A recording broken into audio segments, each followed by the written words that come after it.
Call this meeting of the Kent County Commissioners to order. Please rise for the Pledge of Allegiance.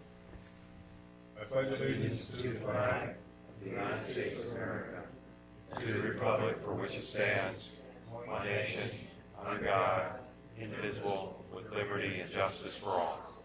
Please remain standing as we observe a moment of silence in memory of several of our county residents, some of which are whom our county employees have passed this past 2 weeks.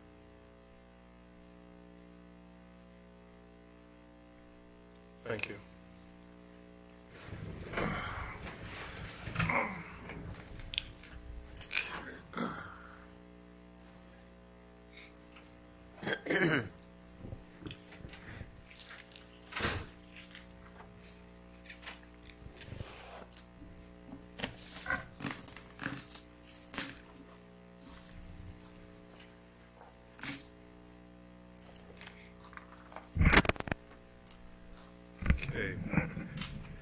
We have a press release from in an emergency in Kent County, Maryland, call 911, which most of us are familiar with, but the caution is that texting, unlike other jurisdictions, is not yet available here in this county.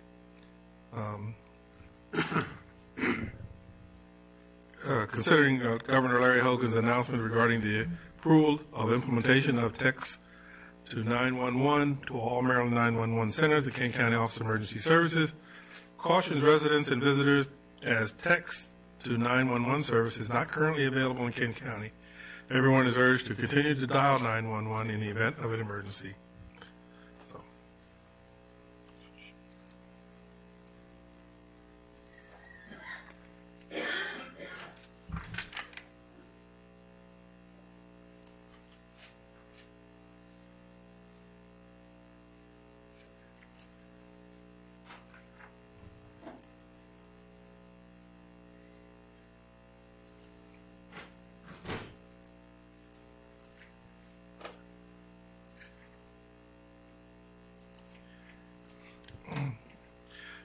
Maryland Department of Environment, Water and Science Administration, an application to receive a state permit, an opportunity for a hearing. Water and Science Administration is reviewing the applications for state permits as follows. In Kent County, it is Owings and Son, Inc.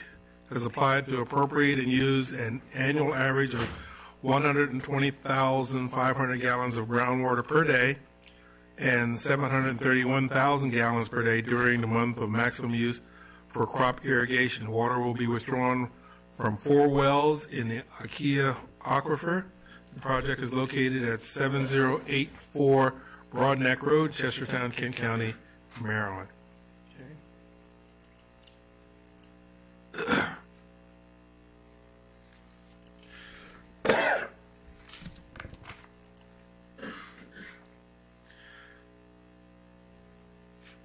The County Commissioners of Kent County will hold a public hearing on Tuesday, March 27th of this year, 6 p.m. in the Commissioners' hearing room in our current location for the purpose of discussing the voluntary creation of agricultural land preservation district as follows for the Jones Farming LLC at 30394 Duck Puddle Road, Kennedyville, tax map 15, parcel 206 of 80.008 acres.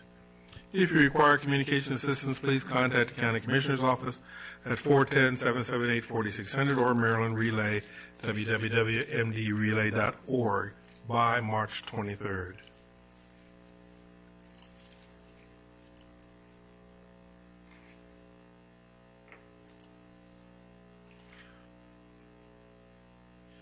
County Commission of Kent County, Maryland will hold a public hearing on Tuesday, March 27th of this year, 6 p.m. in the Commissioner's hearing room in the current location. The purpose of this hearing is to review the proposed draft of the Kent County Comprehensive Plan as submitted by the Kent County Planning Commission and to receive citizen comments. The proposed draft update of the comprehensive plan may be reviewed in the county office building, both in the County Commissioner's Office and the Department of Planning, Housing, and Zoning, as well as the Chestertown Public Library, the Kent County Community Center and the town offices, or at www.kentcounty.com/planning/comp-plan.update. If you require any further assistance, please contact the County Commissioner's Office as 410-778-4600 or Maryland Relay at www.mdrelay.org by March 23rd.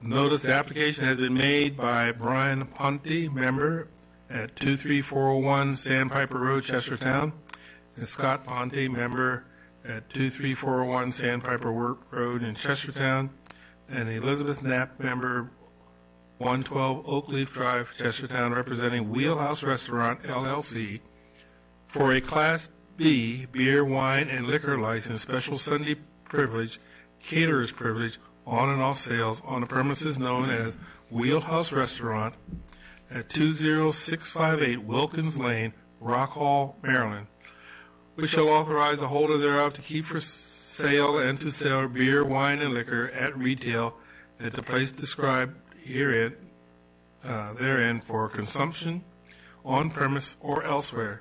A hearing on said application will be held in the County Commissioner's hearing room, this current location, on March 27th of this year at 6 p.m., at which time exceptions to the application will be heard, signed by the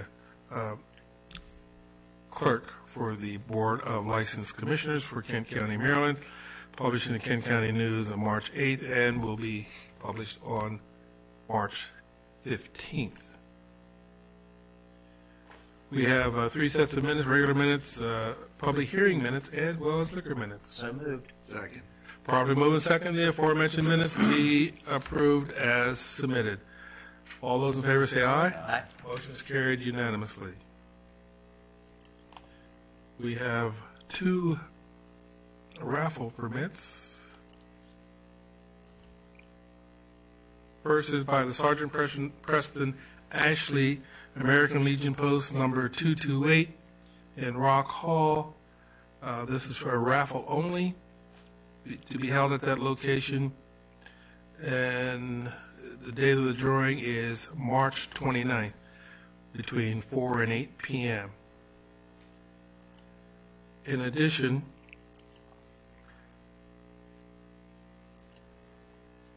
we have a raffle permit application from the Women's League at Washington College, and this is for a raffle only, and this will be held at the Chester River Yacht and Country Club in Chestertown, and the drawing will be held on March 20th between 11 a.m.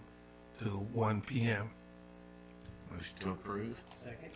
Prior to moving second, the aforementioned applications be approved. All those in favor say aye. Aye. Motion is carried unanimously. Okay.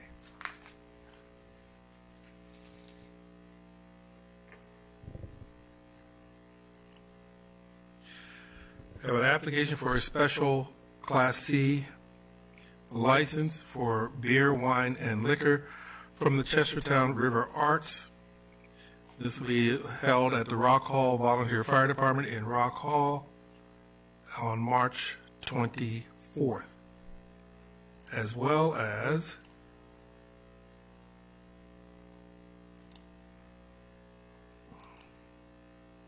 an application for beer, wine, and liquor by the Kent School, Inc. It's a fundraising auction to be held at, on Wilkins Lane in Chestertown, and this will be held on April 7th.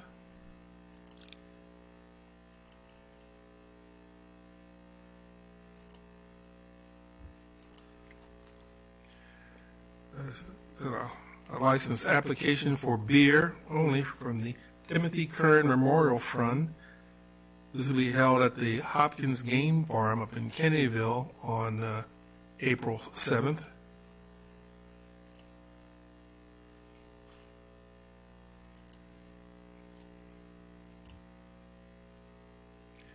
And an application for beer and wine from Outer Arts, Maryland, and conjunction with the National Music Festival. This is a pre-concert reception fundraising event be held at the Emmanuel Episcopal Church in Chestertown on Saturday, April 14th. Since the aforementioned applications are liquor applications requiring a public hearing, anyone have any comments for or against said applications? Hearing none. Move to approve. Second. Properly moved and second, the aforementioned application be approved as submitted. All those in favor say aye. Motion is carried unanimously. Now, motion to go into legislative session. Need a motion to go in. Make a motion, we go into legislative session. Second. Move and second to go to the legislative session. All those in favor say aye. Aye. We are. We have, first one, we have an act, unless, Dr. Couch, if you want to say something about bus parking. No? Good. You don't have to. You don't have to. This is an act to amend Article 5, Section 7.3, 8.3, and 11.3, and Article 7, Sections 6 and 7, to include special exception provisions in the village, intense village, and commercial districts in special exception section of the Kent County Land Use Ordinance for the purpose of adding language which will allow provisions to permit a school bus parking lot as a special exception use and to establish review standards therein. The act includes amendments, Article 5, Sections 10 and 11, to include accessory use provisions in the commercial and crossroads commercial districts of the Kent County Land Use Ordinance for the purpose of adding language which will allow provisions to permit parking of school buses as an accessory use. Okay. The other is a vote to introduce a Code Home Rule 2-208, Manufacturing, Processing, and Assembling of Food Products, an act to amend Article 5, Section 10.3, and Article 7, Section 6 and 7, to include special exception provisions in the Crossroad Commercial District and special exception section of the Kent County Land Use Ordinance for the purpose of adding language which will allow provisions to permit the manufacturing, processing, and assembling of food products to include baked and confectioner's goods, frozen food processing, fruit and vegetable processing, canning and storage, or businesses of a similar nature, excluding animal and seafood processing as a special exception use and establish review standards therein. Public hearings will be scheduled for the aforementioned Code Home Rule bills on March 27th of this year. Have a motion to go out of session? Motion to go back into regular session. Second. Properly moved and seconded to commence our regular session. All those in favor say aye. Aye. Okay.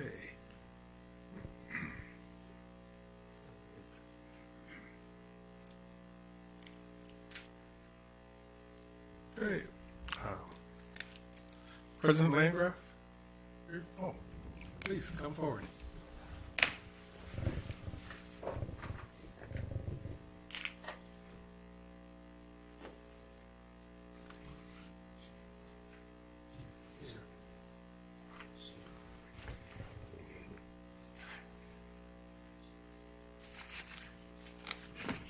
So you can have a seat over here, okay?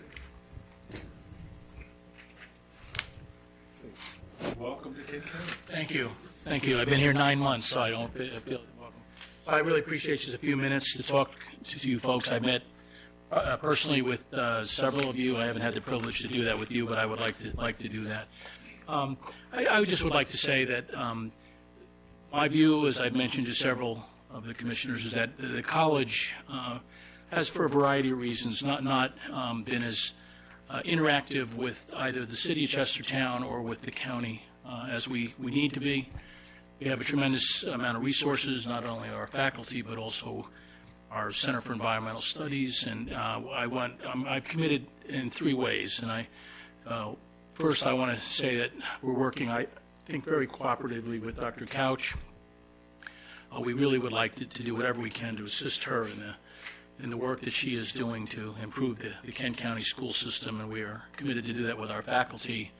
Also, we're scheduling some special events to have speakers come in and talk about the work that's being done. So before I came here, I was with the Educational Testing Service for many, many years, and I will say that much of what I see in Kent County in the school system is something that I think is really a really terrific job, and we'd like to help Dr. Couch as she continues to make the progress that she does. Second thing I want to just say to you is that we're very, very interested in doing anything that we can do to ensure that this hospital in this city stays here, but not only stays here as a site. We feel very strongly that we need to have the state, and I've been down to Annapolis and talked about this pretty extensively. It's not just good enough to have a hospital here. We need to have a physician base, and so we're going to push very hard and use whatever influence we can to ensure that the hospital not only stays here, but the hospital is also staffed appropriately. And then, as I mentioned to Mr. Short the other day, as you all consider whether or not to have a bridge here and a roadway into Kent County, I'd like to offer, we have a Center for Environment and Society, which has extensive resources and could provide data sets to you and any supportive information that you'd like to have as you consider that as a prospective action here in Kent County. So we're very pleased to be here. This is a beautiful place. Chestertown is a beautiful place. The county is a beautiful place. We're very pleased to be here. But I would just reiterate that I'd like to recommit to you that we're a citizen of this county. We want to be a good citizen of the county. We want to be a productive citizen of the county. We want to do what we can to help the county economically. We want to do what we can to help Chestertown economically, and we've tried to take some strides to do that. So thank you very much for a few moments to speak to you, and I really appreciate your time. Thank you. We do appreciate that, and the Merchant College is an integral part of our community. Many of your operations and programs have been very useful to us, especially when it deals with our planning department has used your GIS from your faculty as well as your students are very well as the Upper Shore Regional Council also. Only like to remind you one thing: on your mace, bottom of the mace, there's a seal. It's Kent County seal. Right? So you're part of the community. Great. We had a great meeting, and it was pretty inspirational to come out of there with a sitting president now that wants to be part of the community in the county. So I thank you for that. Thank you all. I appreciate your time. Thank you. Enjoy it. Thank you.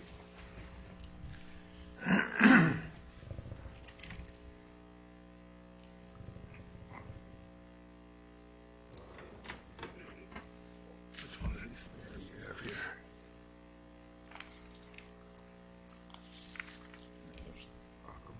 Yeah.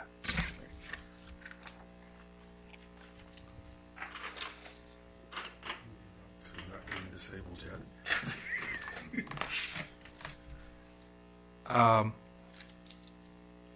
Rebecca Hott of Development Outreach for Kent Center. And anyone else you'd like to bring up? Bring on. Bring them on up.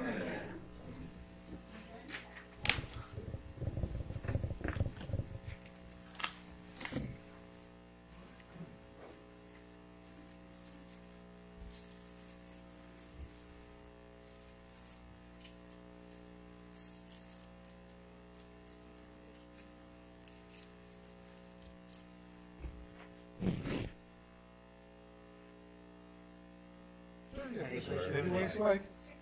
Wherever you're more comfortable.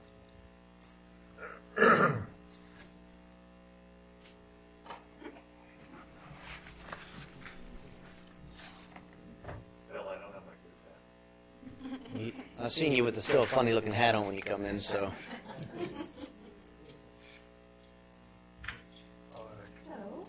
How you doing?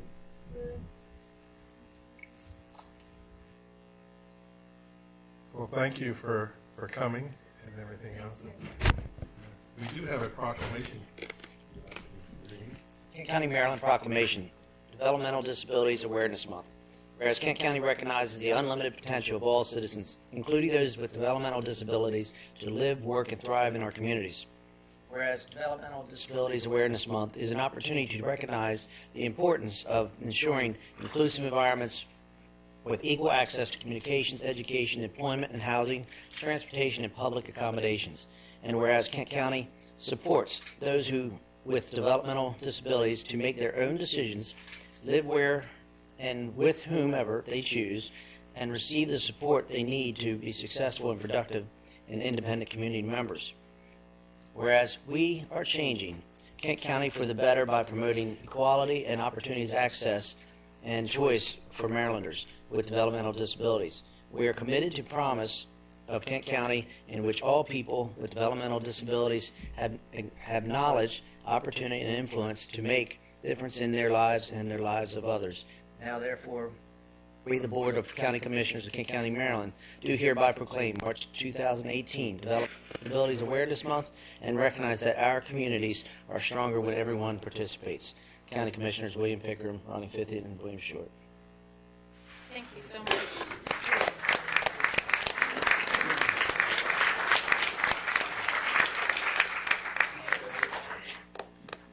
We have a small token for you that we hope you might consider wearing throughout the month of March. It's a burgundy ribbon.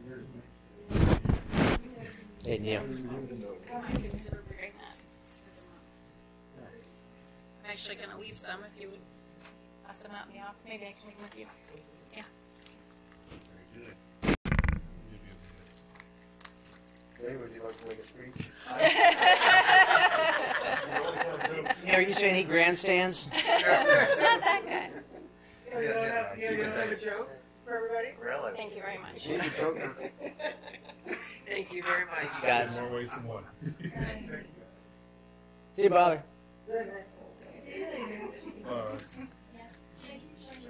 Oh, thank you for coming.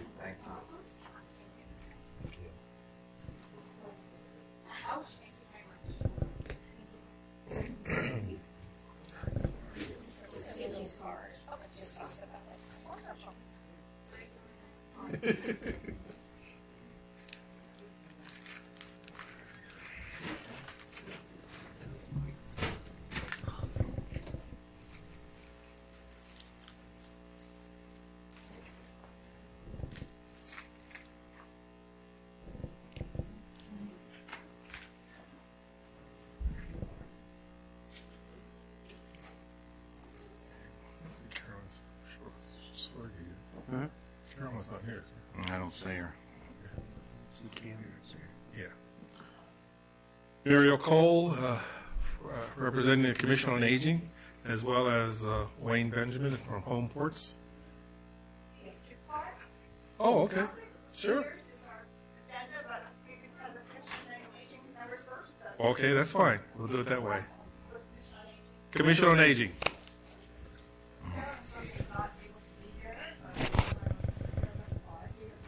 That's fine.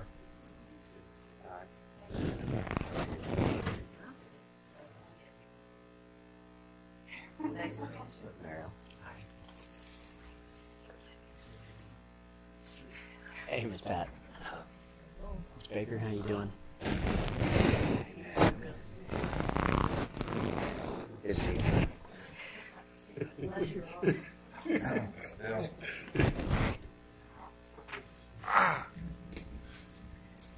Our annual report has been provided to you. It's part of our bylaws that we make an annual summary of our activities for you each year. So we're here to present that. I'm not going to read it all, thankfully.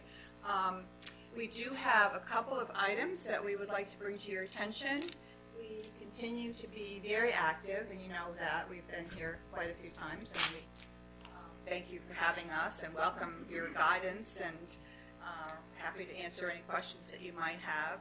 The two items that we have that we really are increasingly concerned about are our public transit is coming up, budget requests, and we've been to a number of meetings with Delmarva Transit, and we feel that Kent County is really not receiving adequate service. I can't say not what we're paying for because I'm no expert on that, but we would really like to ask you to think about what might be done and to look into some alternatives. And we've talked to the administrator about this, and perhaps some funding could be made for a study to look into what alternatives there might be for transportation for Kent County. Without going into a lot of the, complaints about it. I know you've heard about them before, but this is the time of year I think that it might be appropriate to think about it. Do you have any thoughts about that? I agree. I mean, and this is something I've questioned for a few years now. I mean, and we've looked at other opportunities, and we're trying to figure that part out, trying to figure out what other counties have been doing that is successful. It's, I think it's time to do what we need to do, and whether that's getting Delmarva Transit up to par or just on their end. I mean, we're doing our part, I believe. But if there's another service out there that we can entertain, you're right, this is time to do it. And we've also asked our administrator to look into several options, including maybe possibly extending the service that County Ride does in Queen Anne's County, maybe something entirely different. Beside the fact that there's no public transit system on the face of this planet that is self-sustaining, so it's going to require some, in essence, some subsidies and funding to do that. I think that we'll probably look very carefully at that this coming year. Yes, ma'am. One of the things we asked Delmarva Transit in two of the meetings that I attended, we don't even know the numbers provided. We don't know the ridership for Kent Transit, and they couldn't give us those numbers. So we're very curious how many rides they actually. We've asked for them as well, to no avail. Okay. We will make sure we get those. We'll get that number. We would like to help you. What can we do? Because it may be easier to build on what's already in place if we can identify trouble areas or whatever than to reinvent the entire wheel, because I'm not sure there's too many of those wheels out there. We just have to take a look at it and find out what's the best avenue to go. Certainly don't want to get rid of one unless we have something else to take its place, because right now it's the best we got. So we need to look into it and find out whether we can do to either build on what we have or find someone else that can do a better job. One of the local nonprofits has identified a potential funding source of an analysis that could be done, looking at the revenue streams that are currently coming in, looking at potentially options that would work better, whether it's with a partnership with DCT or an additional service. So it is under review.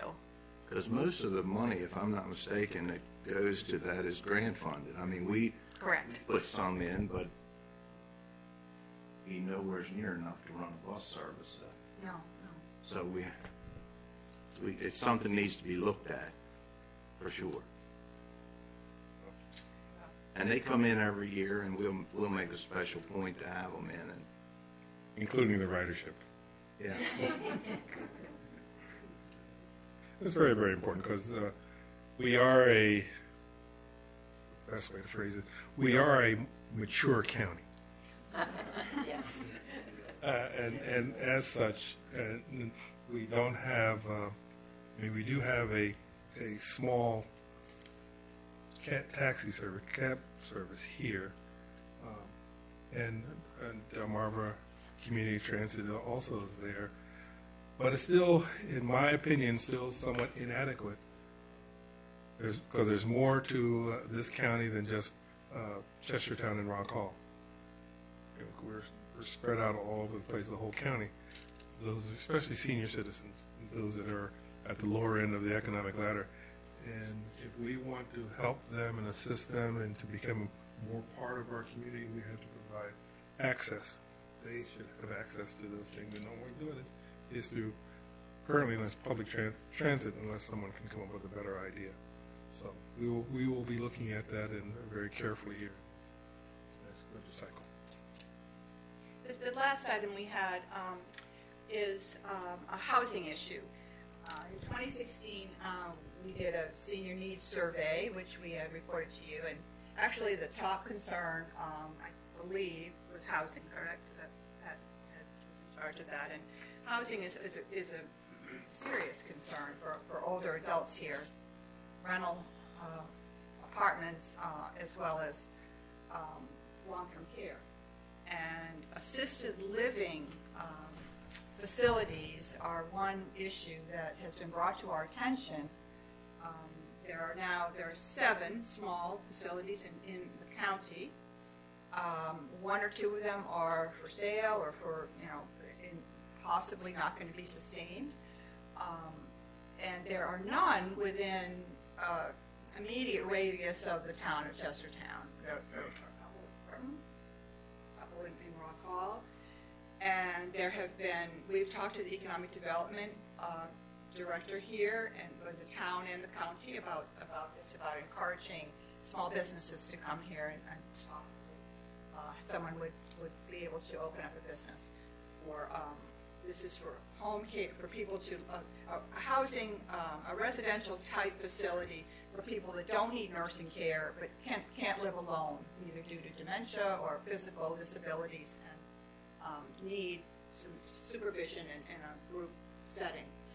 And recently I talked to one of the owners in Rock Hall, who said he had talked to you, and it's prohibitive for them to come into Chestertown because of the regulations. It's not necessarily your regulations, but everything. I think you're familiar with that problem. And if there's anything the county can do, we would just like to throw it out as a concern that this is keeping people from developing here a healthcare services. Skull, have you guys researched other counties to see if they have other things that they do differently than we do in Kent County as far as that kind of service?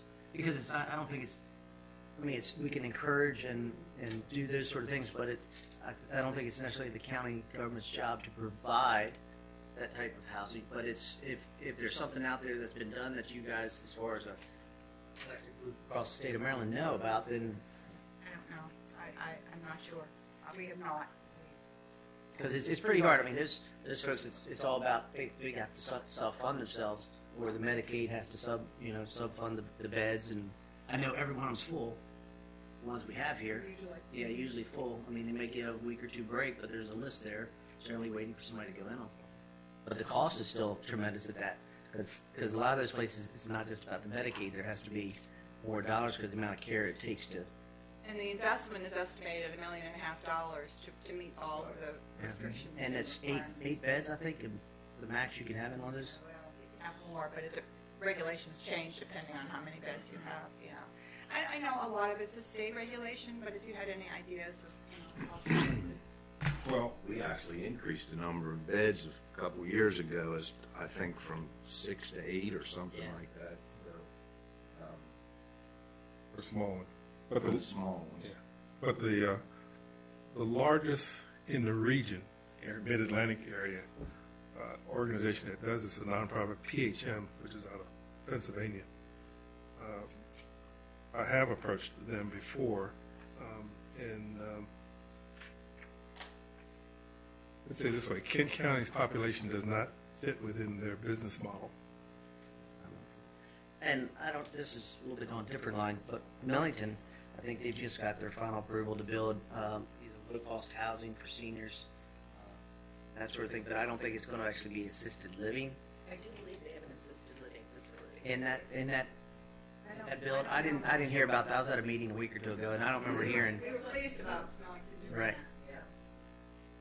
But there's a lot of, and it's still, according to what I heard at the meeting, it's took them 2 or 3 years, 3 years, I guess, to even get it off the ground, so construction can start. The one boy that you referred had had spoken to me about that. I think he was having trouble identifying a piece of property that would have public water and sewer and would allow that type of thing to take place, the zoning and things. So they're still looking, but he did speak to me about it. Well, I was just thinking, as the hospital is converting some of their area hospice, it would not be possible for them to convert some of those beds that they have there assisted living. They have staff. And option or not, but we know there's not going to be beds there for everyone, assuming that the hospital stays open. But assisted living area. It's just a thought.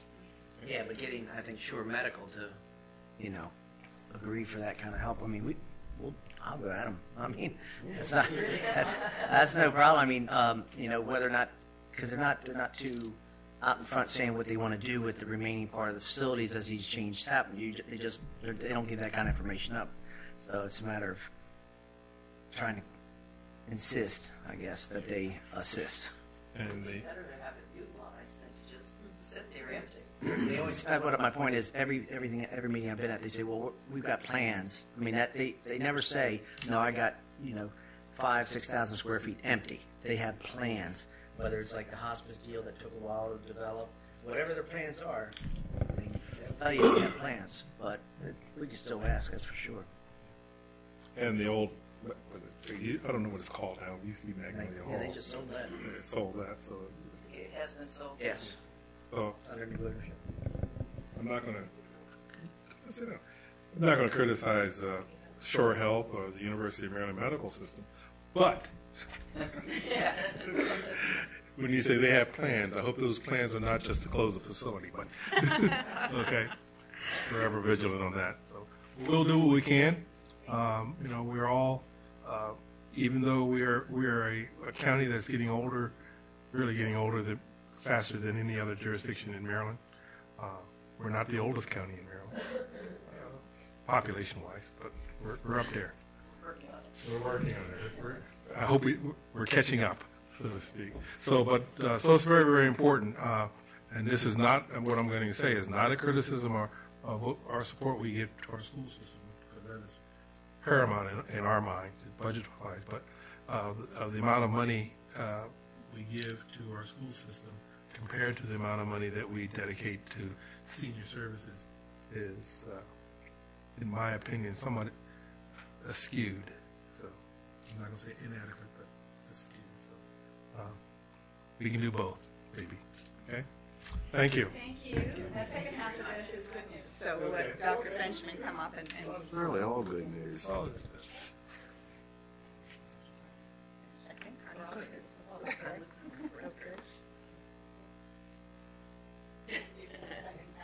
Okay. Home ports. Oh, you stay. You stay.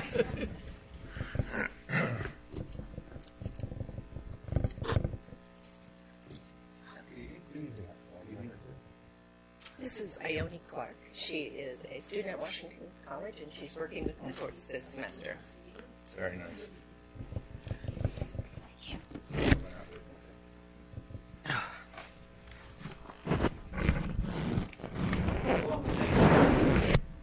Of the aging population, Home Ports having our 10th year anniversary. And we're here, as we have been for the last 10 years, to help people age at home safely. We want folks to remain at home as long as they can, if that's what they desire, and not be forced into moving to assisted living or moving with family until they're ready to do so. So we try to provide services to them so that we accomplish volunteer services. Most of those services, interesting, we've just been speaking about, are in the area of transportation.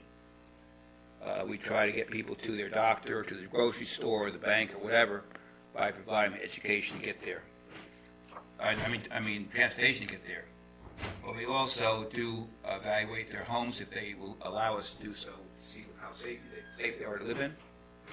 We also provide social programs because many older people are isolated and are isolation leads to depression. Depression leads to more isolation. So we're trying to break up that cycle by providing more services, more social opportunities. And that is the reason why this is our 10th year anniversary, and that's some of the things we're going to try to accomplish, is to increase the social programs we can offer to our people, try to increase our volunteers so we can transport those people to these social activities. And by having more members, we hope to be able to offer more opportunities because right now, even though we are very viable and doing well, with more membership, we could offer more opportunities.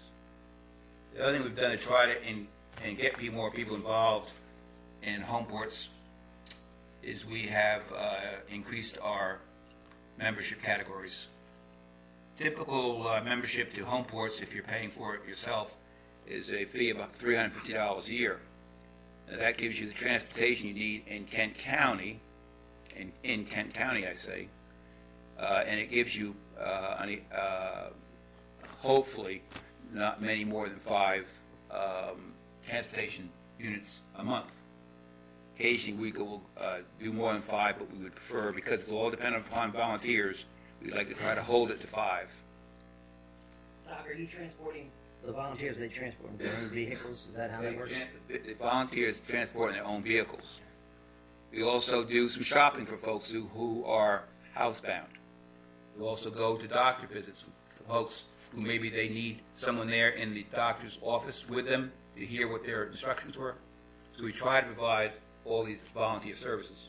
The folks who need more than those volunteer services, so we also have a vetted services. We have providers who have been vetted by home ports to provide services beyond what volunteers can do. Do you ever have to turn people away from the services? In what respect? If they don't have the $350? That's what we'll get to. So we have that $350 charge, which they now can pay for on a monthly basis of $30 a month. We also have folks in this county, businesses and personal people, and service clubs, such as, I'll just give one example, Lions Club, who have paid for directed scholarships. So when you give your donation to the home ports, you might say it's for a scholarship, so somebody can be a member of home ports for the year. Some businesses have even given 2 and 3 scholarships.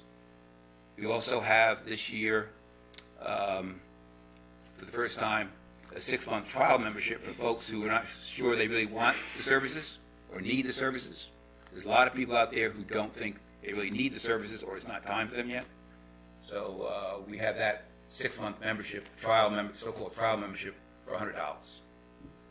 And then we have, along with those directed scholarships, we also have our own scholarships that home ports gives to people who may need, cannot afford $350. That's on an application kind of thing. You got to give some kind of a minimal show need. Then we have a lot of people actually who are members of home ports and don't use the services but pay the fee because they want to see home ports stay viable. So they get to write that money off because they don't use the services. So they get the $350 to be a member, and it's a tax-deductible donation. Well, like we were just hearing Ms. Cole talk about transportation as a problem. It looks like it's a duplicate service, if it's possible, that you guys can offer that DCT is not holding up their end of the bargain to, or whatever the mishap may be. So you're providing to somebody a service that was actually just requested in one way, shape, or form. Is there any way to stimulate your organization to be bigger, to be able to support more rides of, if I'm understanding them correctly, maybe that's to the hospital for doctor visit or local doctor's office, but within Kent County, and maybe even to branch out where you're willing to have a few volunteers that are willing to shuttle to Easton if necessary. Or that's where another big core of this hospitalization thing works. Well, we agree with you 100%, but our services that we provide are all based on volunteers. So we got to be careful. We don't provide too much that we can't really support. That's what I'm asking. Do you have enough volunteers? We have enough volunteers to do what we're doing now. I'm here telling you about the membership. I'm also would be telling you about we're always looking for more volunteers. Actually, we have less trouble getting volunteers because, interesting to me, very much so, this community, Kent County, people are really more than happy to give. They're more than happy to volunteer. I go out and talk. I might get one new member or no new members, but I'll get 6 or 7 volunteers. People want to volunteer and give their time and their automobiles, or there are things you can do without being drive. Some people want to be involved. If we start having social programs at town hall, like cards or book club or whatever, they would like to help out with that. They're not particularly interested in driving. So there's different opportunities for volunteers. You can volunteer just as open volunteer, or you can volunteer. I'm just going to be volunteer 1 half day a month. So there's a lot of different opportunities for volunteers. But as far as expanding, we got to be careful because take on more than you can handle, you could embarrass yourself. We also, our insurance does not cover us to drive to Easton. And that's But you do have insurance for those volunteers using their cars to shuttle people in Kent County. in Kent. Absolutely correct. Any question, right? Well, since you have a volunteer intern Yes, or yes. from college, is it your service hours in? Yeah. It's part of the class I'm taking. But I also enjoy volunteering. Okay. We have partnered with the sociology class, which she represents. We've also partnered with the we're trying to partner with the marketing class to help us, them help us to market our program. We have two professors we're working with, Dr. Libby Yost and Dr. Ryan Eanes. We want to make home ports this next 10 years to be more available to a broader segment of our population. We have been a little restricted in the past because of financial. In Billington, and member also of our Kent County EMS Council. And well, she's put it up. What we have here is presentation, Stop the Bleeding. This is an important program that we have that's actually been around for a while now. And I actually have got involved with Howard County government. That's where I work, and they started their program.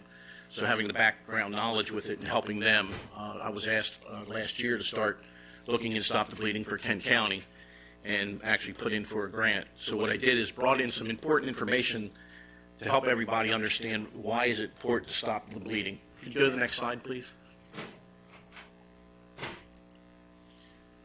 Stop the Bleed campaign was started by Obama in October of 2015. And what they did was they brought in emergency personnel, law enforcement, they brought in physicians, and they actually started a mutual involvement with various organizations, governments, with the American College of Surgeons, state and local governments, White House, Department of Homeland Security, FBI. They started looking into what was going on out of 168 actually mass casualty events. And they brought up with the Hartford Consensus, started forming, the first one met after this. And what they did is they realized that they set up a national policy for increasing survivability following mass casualty events. And this is one of the things they started was the Stop the Bleed campaign with a lot of the statistical information. You go to the next one, please. What they found out up to 2013 was 45% of the places of mass casualty were in commerce. It could be a local business, a manufacturer, or anything in a mall. So that's what they were finding out. 25%, and that's still staying around the same at this time, happens in schools. They have 10% in government facilities and 4% in places of worship. That's just some of the four major ones that they have. So they realized that this is a major issue and we need to start controlling it.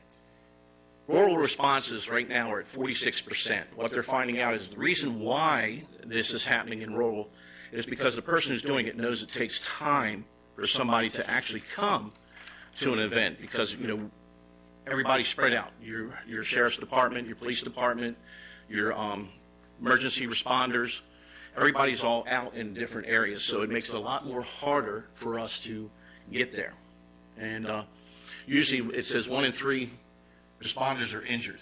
The reason why is normally in anything in a rural area, we're going to find out that the first person there is what goes in. And normally they are the first ones to be injured. So 1 in 3 that go in are injured. At this time, from 2013 to 2016, it has increased by 15%.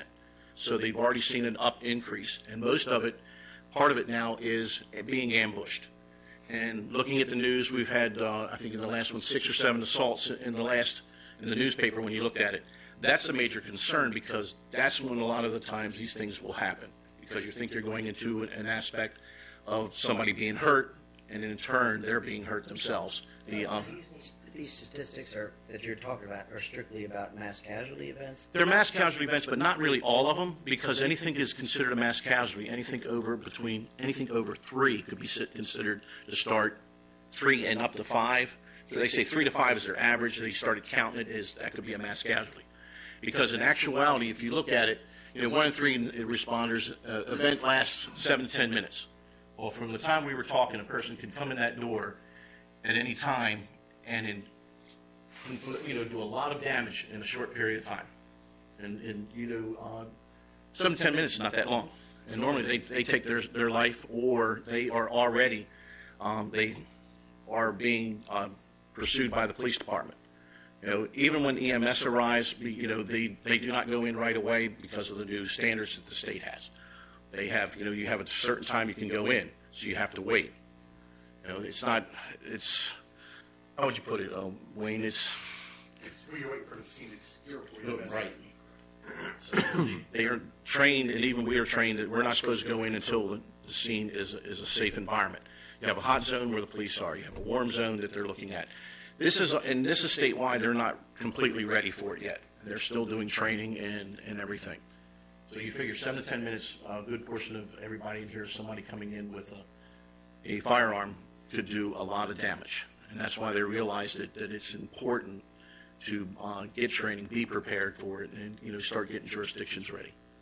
Have the next slide, please. That's why this is why they say it's critical. Critical blood loss can occur before first responders arrive. It only takes 5 minutes to bleed out. So if it takes 5 to 10 minutes when the scene's not safe, in 5 minutes you're already starting to see people die. And that's why it's important with the Stop the Bleed was actually set up for a layperson that's in the area that's really close to the person to save their life. And 35% of pre-hospital deaths due to blood loss. So that means that the person's going to, 35%. What they're finding out is by all of us in here, if we were in an event that occurred and we had something that can control bleeding, a shirt, doesn't matter, a belt, anything we can use, we can save a life. And they said they're starting to see that it can increase the survivability by 90%. This was the last consensus that they had from the Hartford consensus. So that's why they said early involvement for survivability. That's up to us, all of us in here, to do that. The next one is just, I think, what's next. So what's next? What we have is, this is a kit. In actuality, what we've done is I put in for a grant to see what we can get for the county. It was a small grant. It wasn't that much, but it was enough to get 2 kits, one for this building here, one for the courthouse, that will be able to take care of 4 personnel. Wayne, you mind opening that up, please? It's enough to take care of 4. It could be 4 to 8 personnel. It has 4 tourniquets. It has a hemostatic gauze in it that, if put in the wound properly, can start the blood to coagulate in 3 minutes. But you have to stuff it. So that's, in your junctional areas.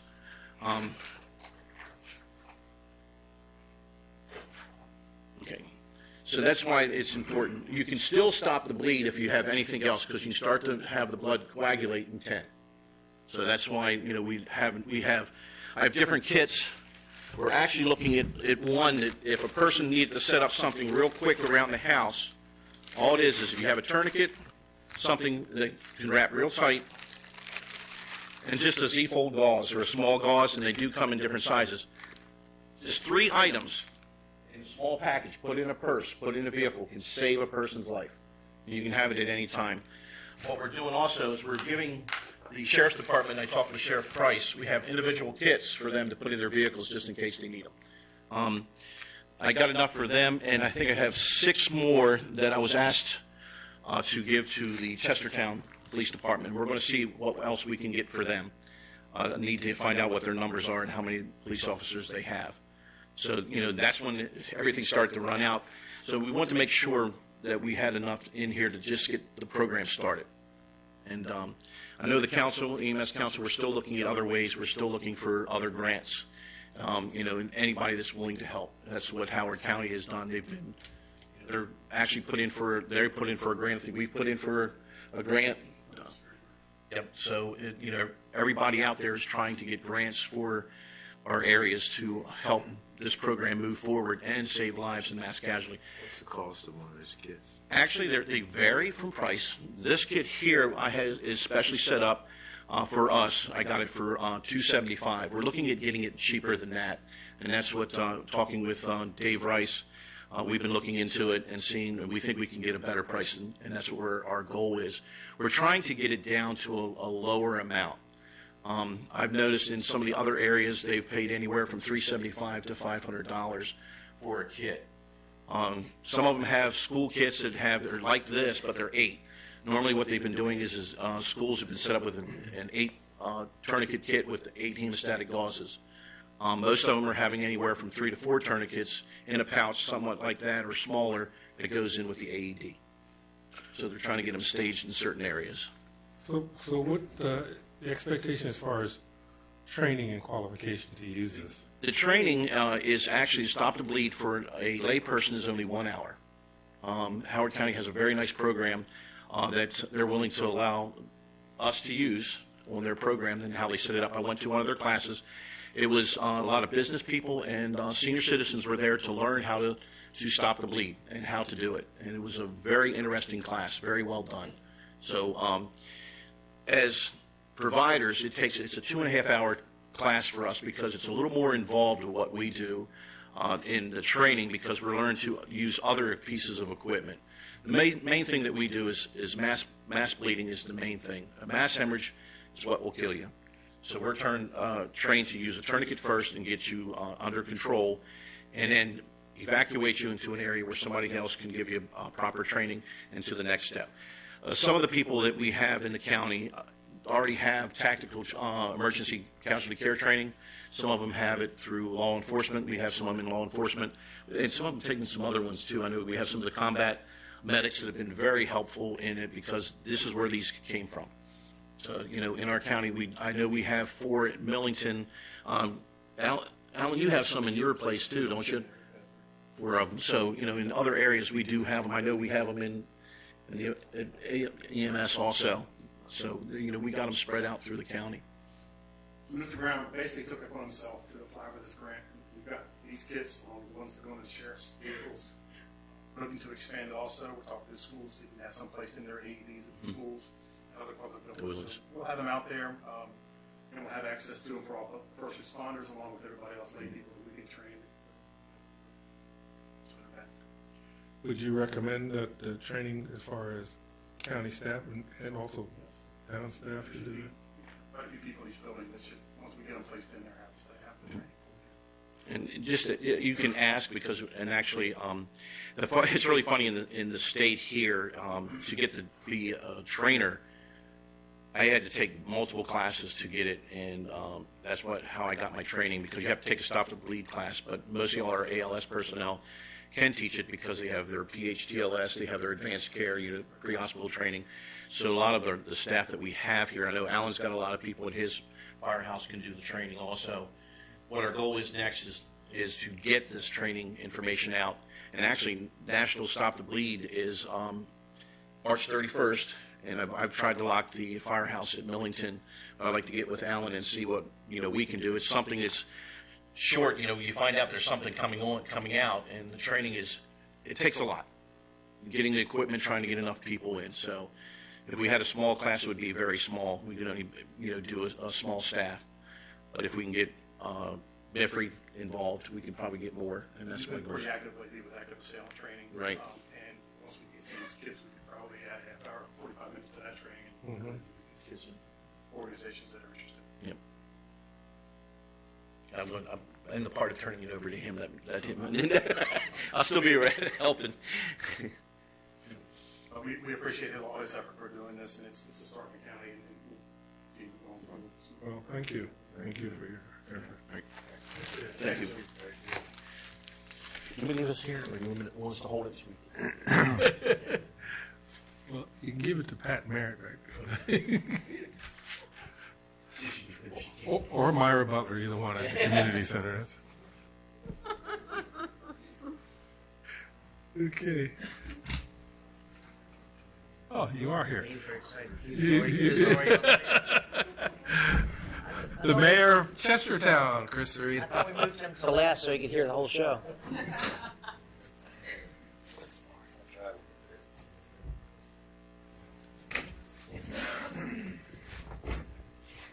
I don't know if you were down there at 12 o'clock, but Yeah. She was a hot day. That was like a record low. That was one of the lowest tides I've ever seen in the 25 years I've been here. Okay, just need another minute. Okay.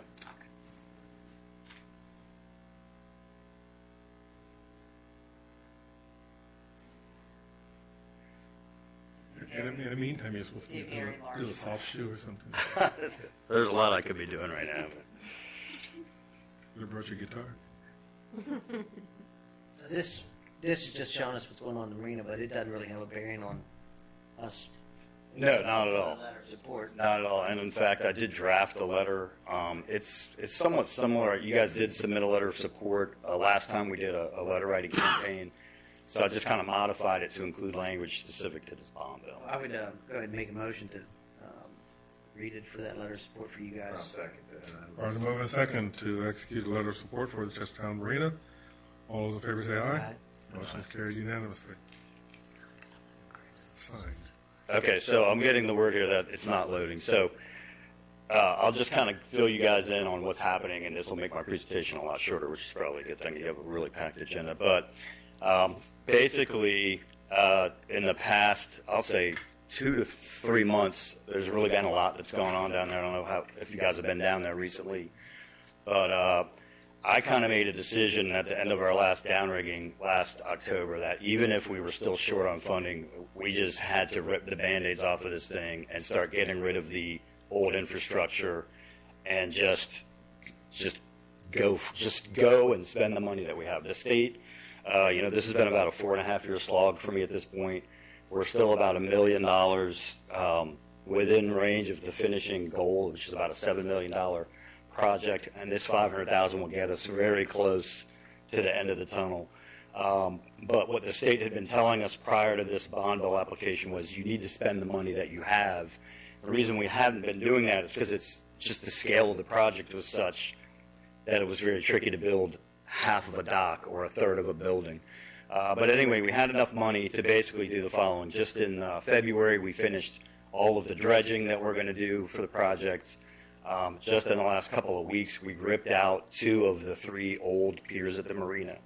The third pier, that's the older of the 2 that are remaining, will be ripped out in late April.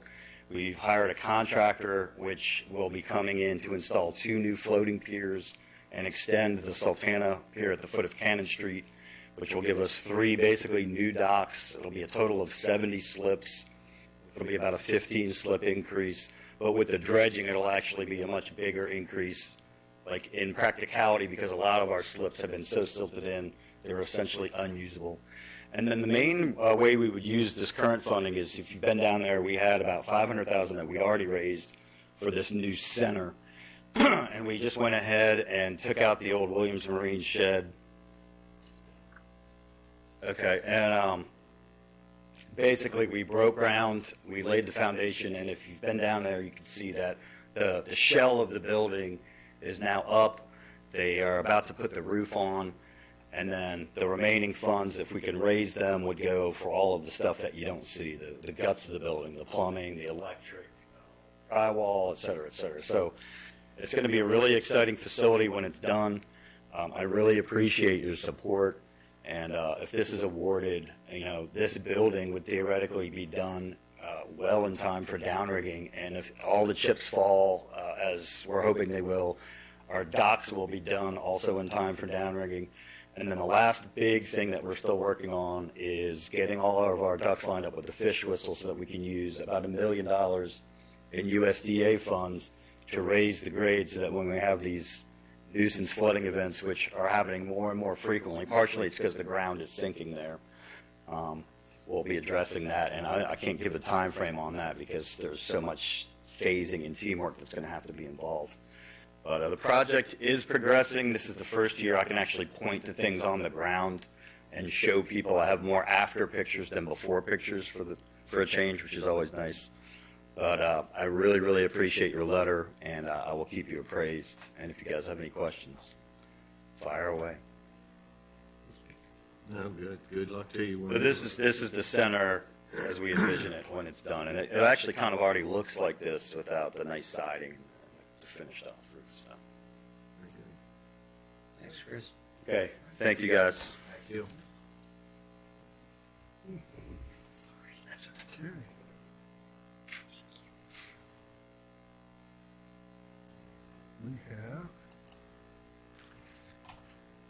Marty Hale? What? Oh, Lee Myers, that's right. Oh, Yeah, if we have to.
Well, could we have Ms. Kay Pender-Ullman, please?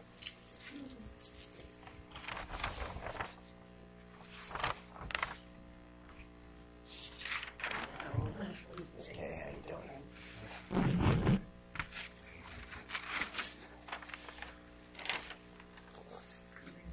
Well, this is, it's there, right there. This is a happy but yet sad time. Things that Kay Pender-Ullman has decided to retire. Yes. At a young age. Very briefly, your employment history is quite fascinating. Prior to 1971, the state's attorney was a part-time position administered from a private law office. It separated from the private office and became a full-time office in 1971. I was disappointed. Kay was. I was. Kay was hired on December 6, 1971, as a legal administrative aide for an annual salary of, this is huge, This is. $5,493. I remember that exactly. That's depressing. Yeah. During her 28 years in this office, she worked for 6 state's attorneys. Dick Cooper between 71 and 74, Floyd Park, 75 through 78. Basil Wadkowski, right.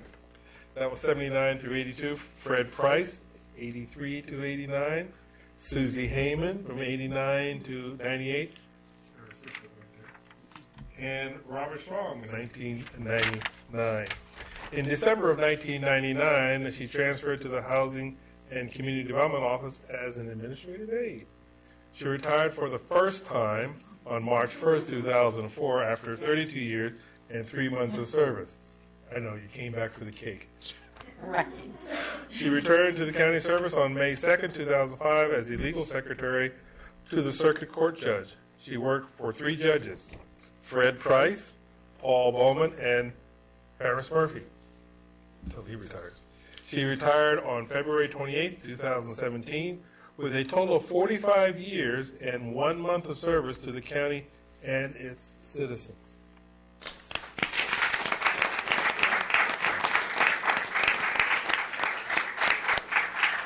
Mr. President, if I may, I, as you mentioned earlier, I had the privilege of working with Kay for a number of years in the state's attorney's office in the 1990s, and not only was she outstanding in her job duties, and she always made sure the attorneys had everything they needed, and we were prepared for court, and that we knew when we had court. That's important. Which is very important. She was a wealth of information and knowledge of the legal community in Kent County over the years. But most importantly, she was a pleasure to work with. She just brightened up the office. Kay was just exemplary in that, and that if you had, the practice of law is adversarial and can be tense, but she just was just a very calming influence, and was just a pleasure to be around, and always brightened up things. And it was just a joy to work with Kay and to be around her all those years. And thank you for your service. Very nice. I swore Tom was talking about me, that calming effect and everything right then, but we have this Going Away Award presented to Miss Kate Pender Allman in grateful appreciation for 45 years and 1 month of dedicated service to the citizens of Kent County between December 6, 1971 and February 28, 2018. The County Commissioners of Kent County, William Pickram, Ronnie Fithian, and William Short. Thank you very much. Kenny, on behalf of the citizens of Kent County, it's my pleasure to present you with this. Thank you so much. Thank all of you very much. It has it has been a pleasure to work for Kent County. Thank you very much. Okay. Lee has some things to do. Well, we have the cake from Ms. Joyce Kudowski, who also retired with over 40 years of service, but you have the record. I don't know if you want to get a picture of it. Oh, Does yeah. your son or anybody have a picture? Come on up. Okay, now, I don't want to drop it. Oh, Just please this don't way. drop it. Tilt it down. Tilt it down so that you can see it. There you go. There you go.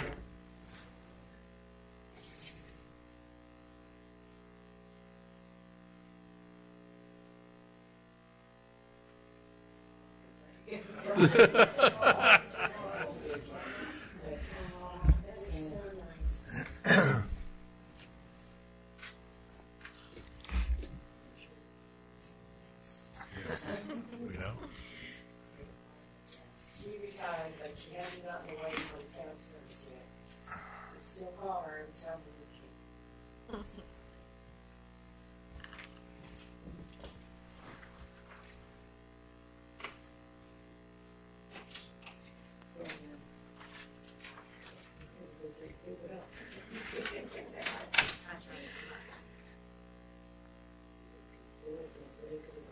Which piece would you like? I'll take that one.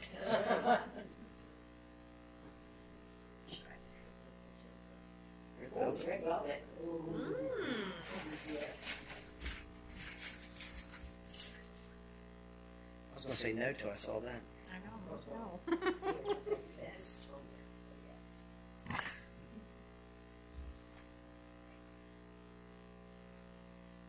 gentlemen, there's on the cake. Sure.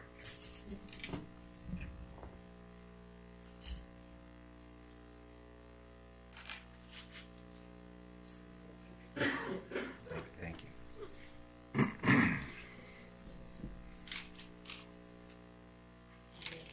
Yes, soft. Okay, you gonna write your book now? You know, it's funny. I first started. I'll take one, yeah. Said, you should just take notes every day and practice your brain. Sure. Don't think so. You're gonna still be. Oh, no, Lopez.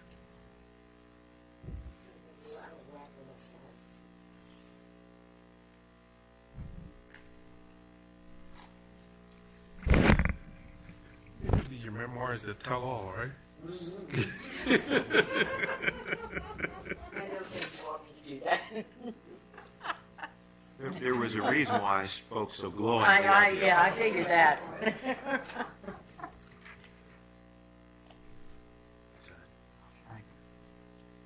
She should have a piece of cake, yeah. You don't do cake.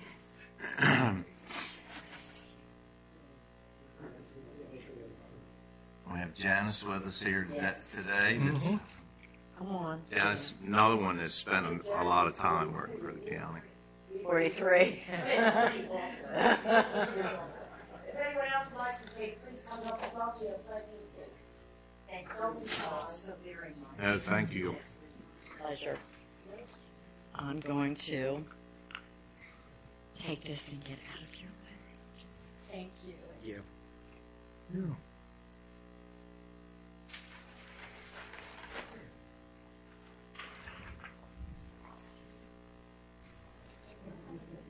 Thank you, Lee.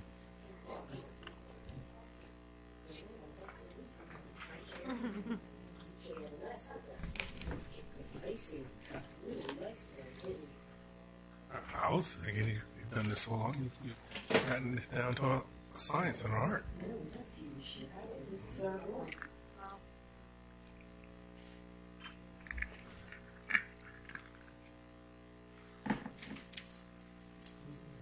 One person's not here, right? See Jill, I don't see you.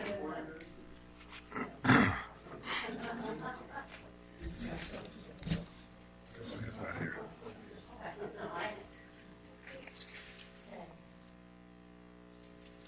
Thank you.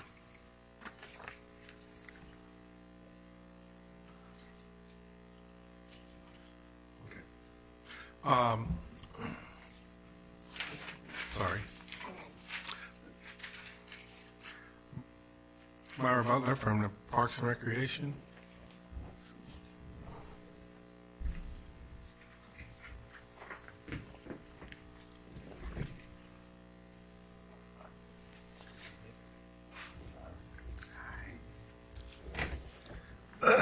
So tonight is an opportunity to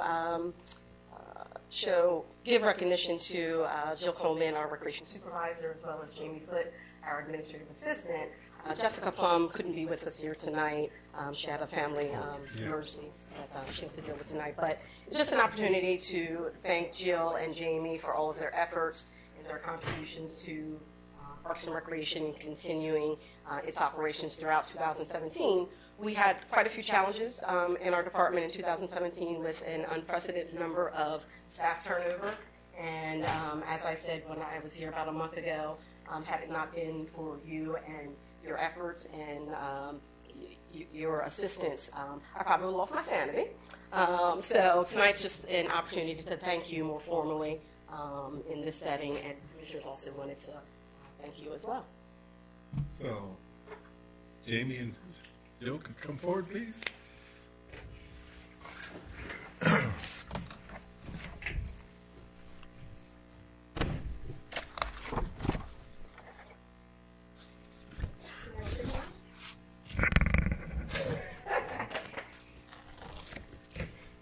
Well, this is Extraordinary Employee Service. It's a certificate of appreciation. Presented to Jillian Coleman and Jamie Foote in recognition of our dedication and commitment to the citizens of Kent County and the Department of Parks and Recreation. The 6th day of March 2018 by the County Commissioners of Kent County, Maryland. William W. Pickering, President, Ronald H. Fithian, member, and William A. Short, member.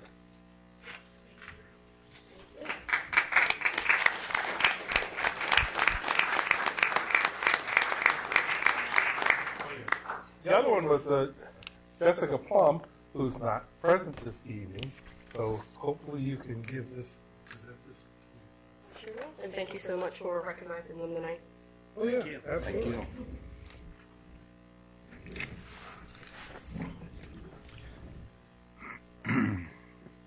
Okay. Wayne Morris. I thought we did put him last. That's right. Isn't that far to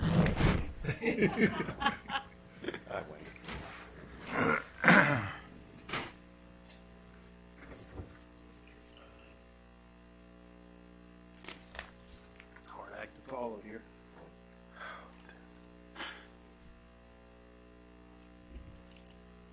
We don't have a cake for you. No. Cake. Noxious weed. Yeah, if we got some of that, I can assure you that. I guess the one thing I want to talk to you about is the letter we got from the state, Maryland Department of Agriculture, where you signed an agreement back on May 17th, I think, to re-enter the weed control program, not just the weed control program. Well, apparently the state has upped our funding aspect of that by $20,000. So rather than getting $30,000, we're going to get $50,000. So that helped tremendously as far as the program being self-sustaining. So it's a plus. And you need to sign the letter so that we agree to it. Or approve something. Done. Very good. You recommend approving that? So moved. Second. Probably move a second to approve the amendment to the grant for the noxious weed program. All those in favor say aye. Aye. Motion is carried unanimously. And I guess the second thing on the agenda is you had a pilot program out to Nicholson for the groundwater treatment. I think it's been out there for almost 4 months now. They've had numerous problems getting the system up and running and getting the right mix of chemicals and everything else, and they haven't been able to meet the standards that the state has imposed upon Nicholson landfill. So I canceled the project, or canceled the contract here about 2 weeks ago. I talked to Farmers Home, and I talked to McCrone, so we're reevaluating the option that was in there as far as the second option, and develop a scope of work to continue with that project. Because the state is on us to get this thing done, and apparently this group was not meeting the requirements or necessary needs. So rather than, as the previous presentation said, stop the bleeding, I stopped the bleeding.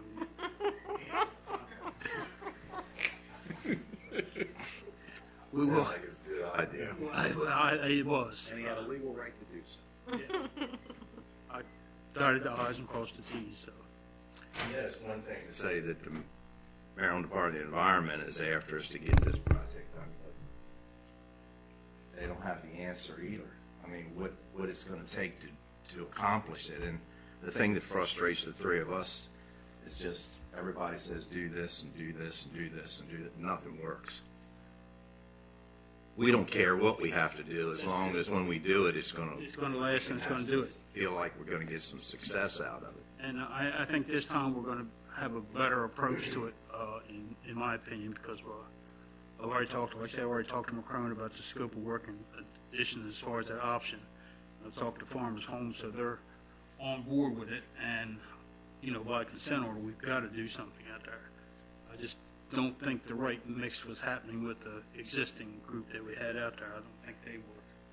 I don't think they were as attuned to what needed to be done as what they promoted they would be. So, was it going to be the same type process again? It would be something completely different. I've looked in a couple different other options, and the problem is there's 2 or 3 different constituents out there that it's got to be chemically mixed properly to make it all work together. And they were doing some parts, but they couldn't get the other parts. There's a couple processes out there that some of it's kind of a new technology, but from what I've investigated, they're able to put the things together, and they're going to come in and do some jar testing, no cost to us, make sure that they can do it before we even move forth with the test project. So we'll have better answers in this process, I can assure you that. So. It's amazing, because this is not the only landfill in this country. No, it's not. Believe me, it's not. And the problem with any landfill, I don't care which landfill you go to, is what you'll get out of it is what has been put into it. And the problem is what you're getting out is not consistently all the time. We see numbers that, all of a sudden they're here, and then they wane off or they go away, and then they're back. So it depends on which strata they're in, what aquifer they're in that landfill, how they come out, how much rainwater we get, how much leachate comes up. So there's a lot of factors to go into that, because you're not dealing with a known factor, you're dealing with a lot of stuff that's unfortunately we can't put our fingers on all the time. But we've got a pretty good idea of what we need to do now, and I think we'll have better results in the. Fortunately, we don't know what's in there. But again, like I said, I've worked out a scope of work with McCrone's, and we'll revise it and come back with a updated cost. Farmers Home's on board with it, so we'll get something done. So, that's all I have, unless you have questions. Thank you. Thank you. Scott Boone, our Director of Information Technology. And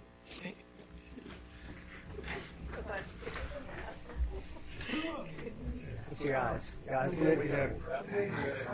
That's right. Shelley Eller. I heard me. Hi.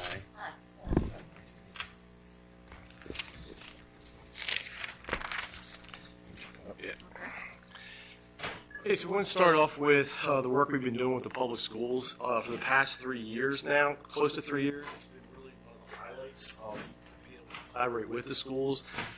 As you talked about earlier, the efficiency of sharing those resources And so we wanted to share with the public. I don't think we've done a really good job of sharing everything we've done over the past couple of years. You're going to get the pictures up. Back in, what? That's a huge one.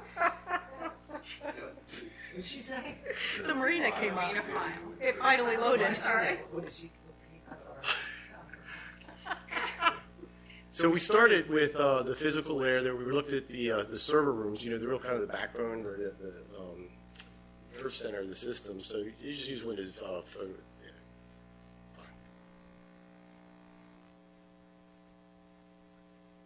Maybe.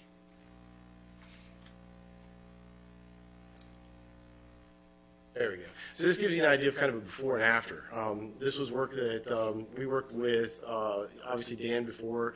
We had Brian Jones, we had Sandy Nordoff from the public schools helped us, and our staff. We all worked together when we took server rooms that looked like this, or IDS that looked like this, and then you grab the next one, and this is what it looks like afterwards. And this was done with some of our resources, some of their resources, both fiscally and human resources. This is actually a really good one if you show what it looks like now. That's what it looks like now. And it takes a lot of work. We actually moved all the fiber out of there that connected throughout the building. And then the next one is one I really like because it shows, you can see the server rack enclosure, which was provided by the schools. The relay racks were provided by us, but it was a joint effort by both staffs to really sort out all of that and make it what it is. And it actually means something, when you have all those bends and crimps and everything, all those cables, right, it affects performance.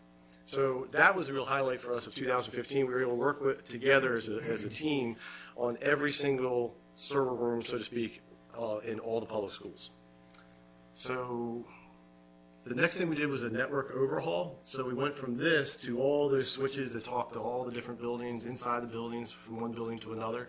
And we overhauled that as well. And I actually have some of the guys that worked on it from the staff there in the back. We then virtualized the servers. Again, it was a collaborative effort where we identified racks and racks and racks of servers, right? So you had electrical usage, heat problems, and all that. And by virtualizing, we were able to compress them down to a much smaller footprint and reduce the number of servers.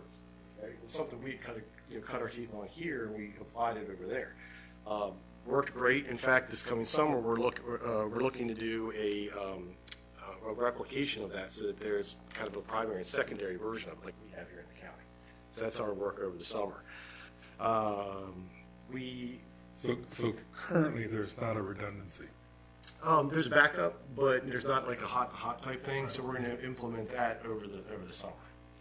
We proof of concept was here at the county side, and now we're going to implement it over there. It's good. A good redundancy is because if you pull up the progress reports maps, we have something to show them. So when we're done, which we're getting close, Rock Hall is wrapping up, we'll talk about that. So you can see, if you go out there, if you head out of Rock Hall, say the elementary school, you go out, like, say, Bayshore, wrap around to Fairleigh, go back out 298 to the high school, which is really going to be their nerve center. That's going to be a primary path. And then there's going to be a secondary path. So say you backhoe dig something up, right? It actually goes out 20 all the way down a completely different path. So there's a physical separation, and the primary path is 10 gigs. And secondary, the failover is 1 gig, right? Because we're hoping not to fail over. So it's not just a matter of the virtual arrays having a failover. You're going to have that physical connectivity to all the buildings will have a separate path. They will have a fully meshed network. All primary links will be 10 gig with backups of 1 gig. So it's a pretty good deal. We have, in order to do this, we're pitching in some things as well. We're using a bunch of our fiber modules because we've been able to collect some things over the years in order to make this happen. So we think we're going to be able to do it within your current budget and what the expected budget is going to be. There should only be maybe a handful of a couple of fiber modules between what we have, what they have, what we can pitch in to make all this happen. So we really think we have the equipment already in place to do it. Just kind of rebuilding the airplane in the air in order to make it happen. We're going to give them a secondary internet source, so you have your primary path out, and then we have a firewall that we're going to be able to pitch in as well, so that they'll have a primary and secondary location with 2 internet sources out that are filtered, protected. Each one of the schools will also have an internet presence that if they have to act as an island on their own, they'll be able to do that as well.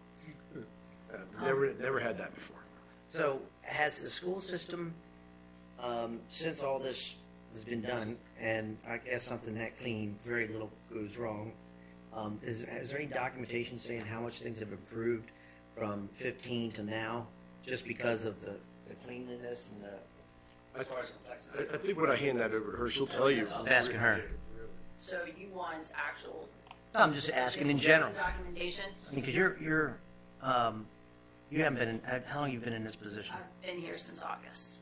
So have you gotten up to speed, so to speak, with the fact that all the things that were going wrong in the system prior because of all that stuff to now where it's got to be pretty systematically clean to operate, correct?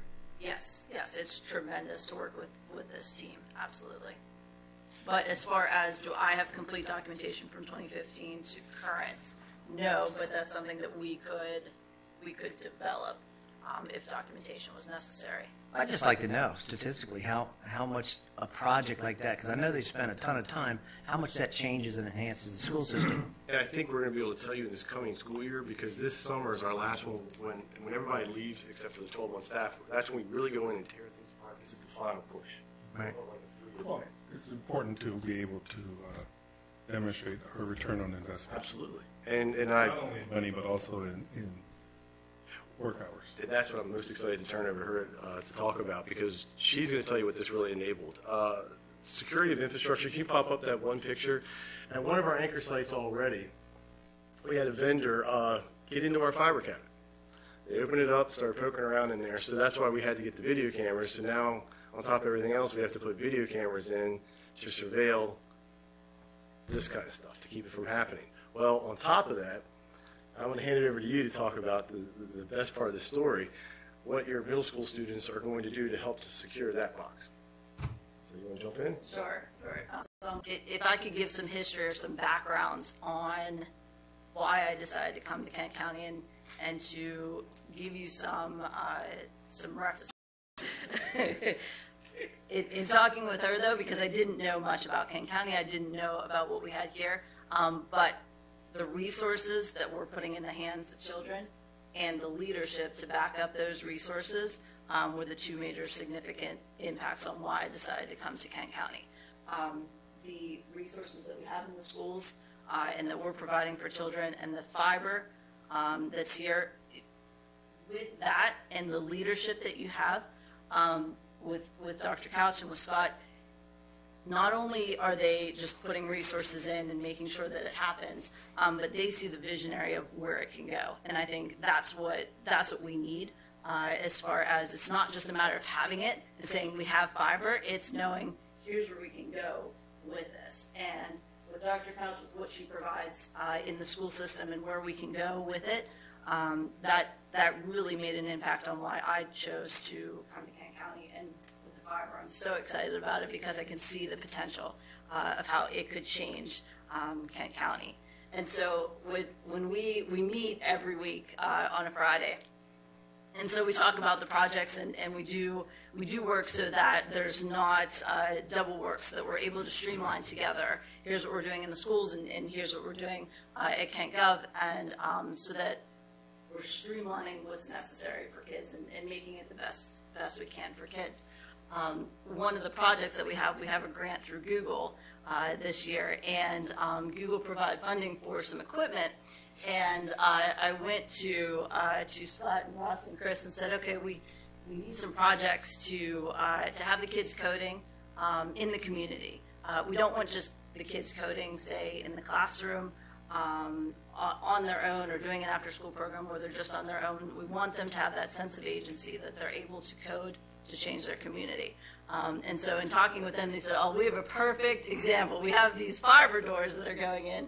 And the big challenge is they want to get notified on when the fiber door is being opened. So they said, there you go, there's a problem, have your kids code it. And within a month, our middle school students have them ready to go and ready to be installed, so that when that fiber door is open, it sends an email to them and notifies them what fiber door is open. There's a sample, that's a sample email. where it's located and when it was opened. And what was great is that this was a completely open problem. The guys were, Chris and Russ, presented to the kids and said, this is the problem that we have. And then the children had to brainstorm and program completely from scratch. How are they going to solve that? Yeah, exactly, they did. And then the second one that they're working is with the temperature sensors, in the server rooms. So they learned how to program a temperature sensor to notify via email or via text message. There's also some going in at Town Hall if the temperature is over or under a certain temperature. Sure, and the Rock Hall example, they're doing an app for the 2 trams. So Mr. Jones said, okay, I'd like to have an app so that you knew where the tram was in relative to your position. So the kids are working on they've developed their GPS unit, they've developed the icons and the visualization of the app, and so now they're actually coding the app so that you can have an app at Rock Hall and find out where your tram is. But it's a great partnership, and it builds a true sense of community with the kids so that they can look at how I'm impacting my community, and I made a difference here. And so it's a tremendous opportunity. So they learn from the guys, and then they love being able to come in and then install it. And then they had this incredible event on Saturday. I took my wife and kids to it, and can you touch on Raspberry Jam a little bit? And then the attendance was amazing. She ran out of supplies. So. Yeah, we had a hackathon on Saturday, and it was great. So we had 10 different stations. Dr. Couch was there. And we had make and take sessions where you could, for example, the big one was Hack a Toy, where you got to cut open a little toy animal and code it or program it to your voice. And the kids had a great time with that one. So we had 5 make and take ones and then 5 stations, but they were just free to hack and experiment. Maybe it's using Minecraft, maybe it's using the Raspberry Pi, learning how LEDs work, but just open, playful time to experiment with computing. This is all middle school. The hackathon was open. It was designed for ages 5 to 14. Okay. It was open to anyone, but it was designed specifically for 5 to 14. But this project is? This one is specifically middle school. Our middle school students meet every Tuesday and Thursday after school from 2:30 to 4:30. And then we also have once every 3 weeks, we have it during the day as an option. Amazing. My oldest granddaughter is going to RPI. She's going to be a summer intern coding in DC. So that's. And do you want to talk about? This is like your succession because that's where you started with middle school. You see this going through high school. Right. So we have. So we established the middle school because we were provided the grant from Google, and we do an ethical coding club on Wednesdays with the high school students, and then we're going to implement a primary program for the elementary students. As far as after-school programs. And then we're working currently in improving our curriculum so that there is a progression pre-K through 12 on computer science principles. Sounds interesting. Thank you. Program, get the kids to program lock on like Ronnie's town hall door to keep them at work, so just automatic users get up to leave and it locks them in. Can they do that? If they can hack, they can do anything. They can do it. I'll tell you that. They can do it. When I was in school, the electric typewriter was the thing. Do you want a quick update on this? I don't have that anymore. Yeah, great. Electricity? Go ahead. Certain locations. So a quick update on the Backbone Rock Hall. We're wrapping up. Should be done really, really soon. You probably saw more of it today than I did. I mean, they're putting the boxes in. It's looking good. Can you, well, this one doesn't have I the think they're accurate done actually pushing under the ground. They got pull the cable or pull the fiber out there now. Put the box in. We have construction complete from what is that? College to Calvert, Kent, High Street, and then back up Mill to this building underground. I think they went like 8 feet underground to make all that happen. So that's done.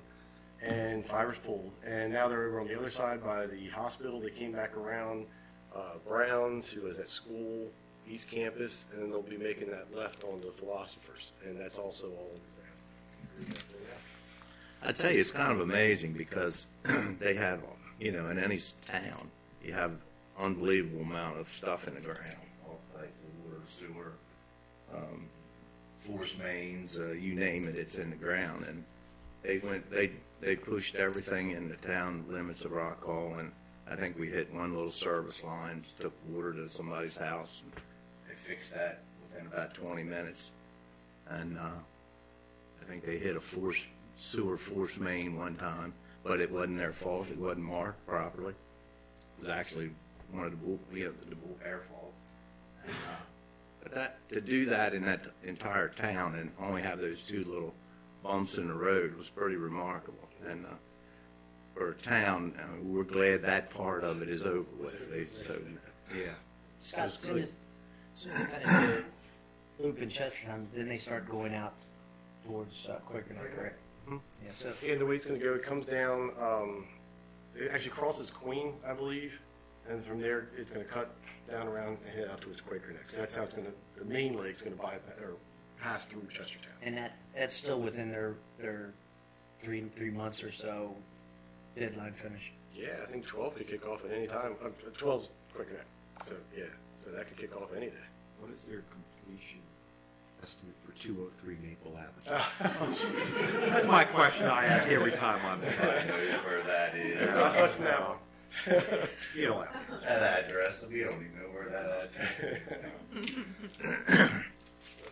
Sounds great. You guys did great. Very good. Thank you very much. Thank you, man, Doctor. All right. Pat Merritt, our Chief Financial Officer. Chief Finance Officer.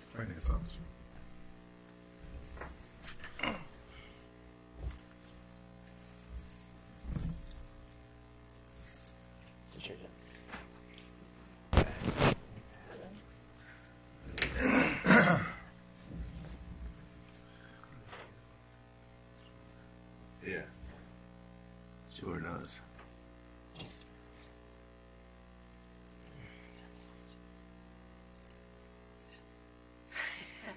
Okay, so I'm here for the January financial statements tonight. We're almost there. Okay.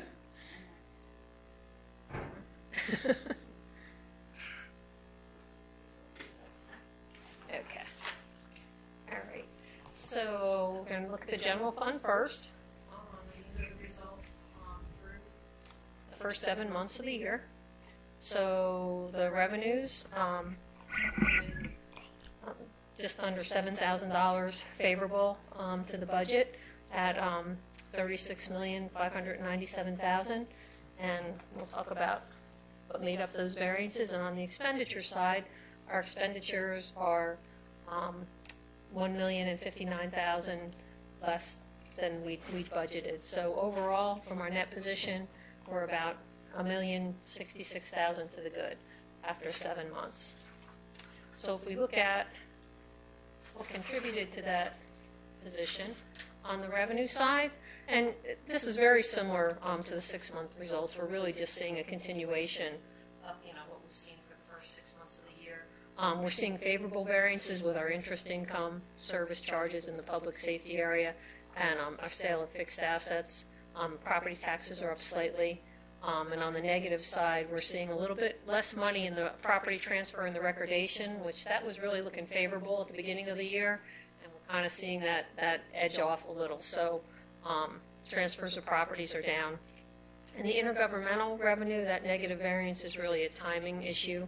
The highway user money, what little of it we still get, we get very late. It's like a 90-day lag in the receipt of that money. So all of those together contribute to that slightly favorable revenue variance. On the expense side, the largest favorable variances, again, are in salaries. Those first two variances, the full-time and the part-time, have to do with turnover. Have the salary-related benefits that go along with the turnover vacancies. We have favorable health deductible, so staff has, was been healthy this year, so that's always good. And we're seeing unfavorable variances in overtime and in leave payouts and in our workers' comp. Why such a significant amount in overtime? It's mostly in the public works and the public safety. So a lot of it has to do with snow removal. And the turnover also, the turnover that we have in the public safety area in particular, there has to be somebody, somebody taking that slot. So when we have turnover and vacancies, it usually results in overtime. Okay. So, it's kind of one washes out the other when we have that savings because we don't have full-time bodies. We see it creep up in the overtime. I think I read in one of the reports, I believe we had some overtime that because of this windstorm out to county roads here just a few days ago. Yeah. Yeah. On the operating side, we've seen some favorable variances. The largest one is in highways and streets, and even though we've had a couple of snow events, we haven't had to use contractors as much as we had in previous years, and we haven't had to buy as many supplies, so we've seen some savings through the winter. So I guess it's not over yet. We could still see another event. Hoping not. The detention center, we're seeing some savings there, and maintenance buildings and grounds, but a lot of those, we could see them creep up in the back half of the year.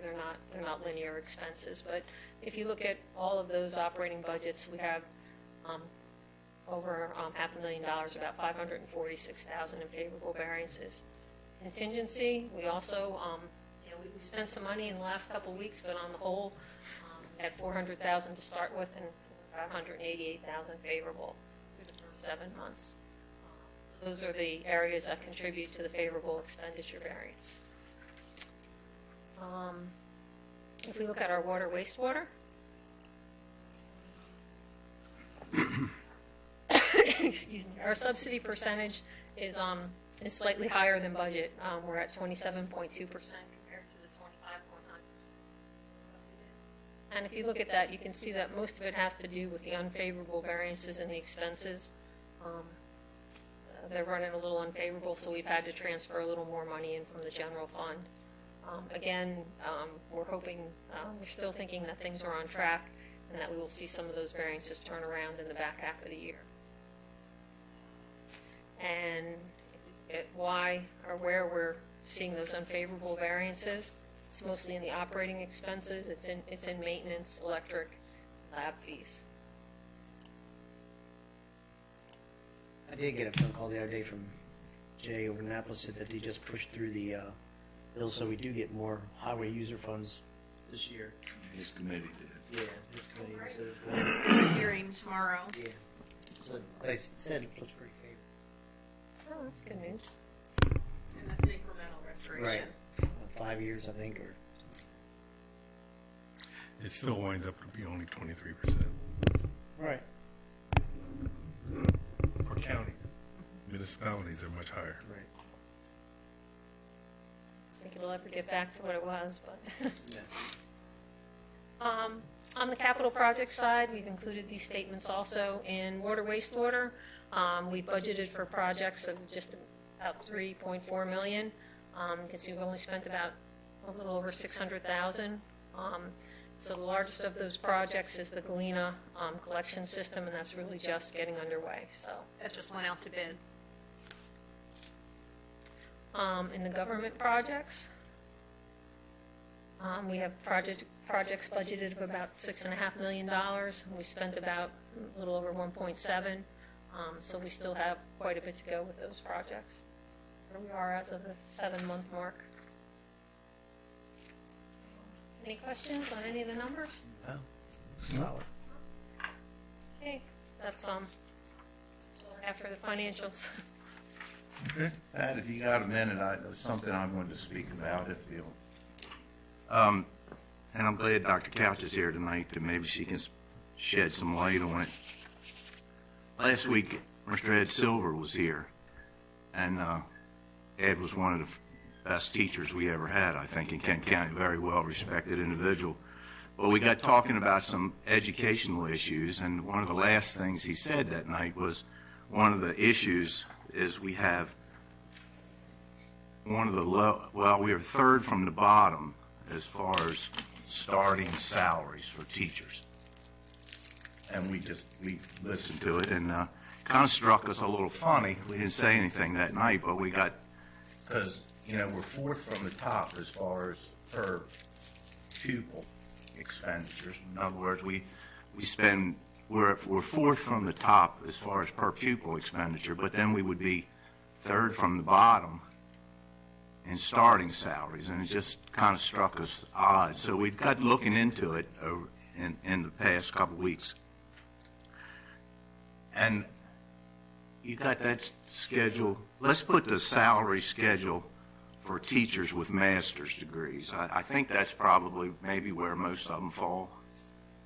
But if you look at that schedule, I mean, in 2017, the county gave $768,000 to be used for salaries alone.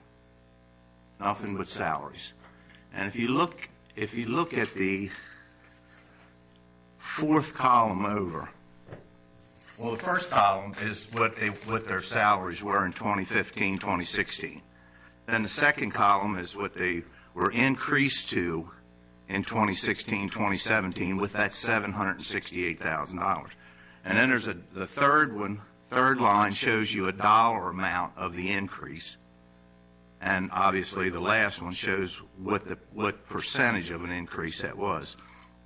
And if you look at all those steps, and let me first of all say, when you're third, when you show up third from the bottom as far as the starting salary, the starting salaries, I mean, $1,000 or a couple $1,000 difference one county to another is about what you see. But when they took the $768,000, they were supposed to give 3 steps and a COLA. So you would move everybody up 3 steps. And that wasn't done. I mean, the money was divided up. But if you see step 1 or step 2, that step got an increase, a percentage increase of 6. Their salaries were increased by 6.4%. The next one is 9%. The next one 6.2, 5.9, 7.9, 7.4. 7.7, 7.9, 7.3, 7.4, 6.8, then 10.3, then 10.8. Every step got a significant pay increase of $2,000 to $6,500, except step 1, and it got a 2.1% increase. So when we talk about our starting salaries, or third from the bottom, it appears to me that it's of our own making. If we had give everybody 3 steps plus a COLA, and to start with, step 1, at the time they gave out the salary increase, there wasn't even anybody on that step. So you should have it should have been gotten rid of, and then your starting salary would have been step 2. And when we looked for rationale of how we could be third from the bottom, and we looked at some of these schedules, it really brought on more questions than it brought answers, because I don't understand how we determine who got what. There doesn't seem to be much consistency in all of those steps. And to leave if the starting salary was important enough to bring it up last week, it should have been important enough to address it when you had the money to do it with. And I would have thought that if everybody had got 3 steps and a COLA, our starting salary would have been, and could be now if you just did away with that 1 step. So I don't know. It just struck me odd that, and we don't determine where that money goes. We give 1 chunk of $768,000, and the administration decided how you dole it out. So if you decide to only give step 1 a 2.1% increase, and then some people as much as 10.8% increase, you almost have to take responsibility for the fact that it's that low, because you had an opportunity to change it. That's all. If you'd like.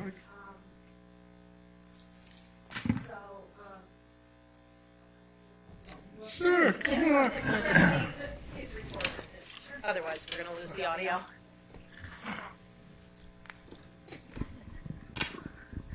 First of all, we did give 3 steps.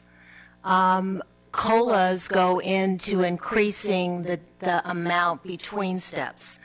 We did not give a COLA to all of the employees. We gave a COLA to the ones that are at the top of the, so in other words, if you're at the very top of the salary schedule, you're not going to get moved up 3 steps because you're at the top. So the 1% COLA was given to the ones at the very top of the salary schedule. And every single employee was given 3 steps. We can verify that. We can show that to you. Every single employee received their 3 steps. So I don't know what you're asking. Why would you leave step 1? Because we didn't change the salary schedules. The salary schedules stayed the same.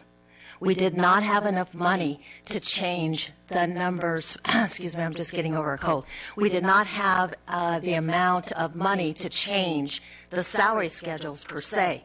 That would take a different pot of money.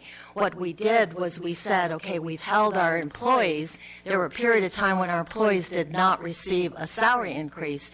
We caught them up to where, they did not get their salaries. And so their salary increases, so we moved them up 3 steps. If they were in step 9, then they got moved up to 3 steps the following year. We did not change the amount of money between any of the steps, between step 8, step 9, step 10. There are some steps that were dead steps. In other words, there were no salary increases between those steps. All of those things have to be negotiated through the union.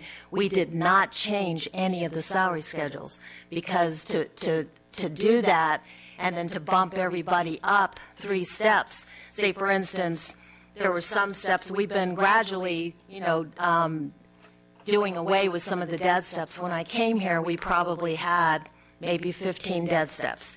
There might be 2 or 3 years, even if you got moved up a step, you wouldn't have gotten a salary increase. At this point in time now, I think we have probably 5 dead steps or maybe 4. I hope to get it down to maybe 2. So every year we've worked with the union to get rid of some of those dead steps so that, when you do get the salary and, you get moved up a step, you're going to see some kind of a salary increase.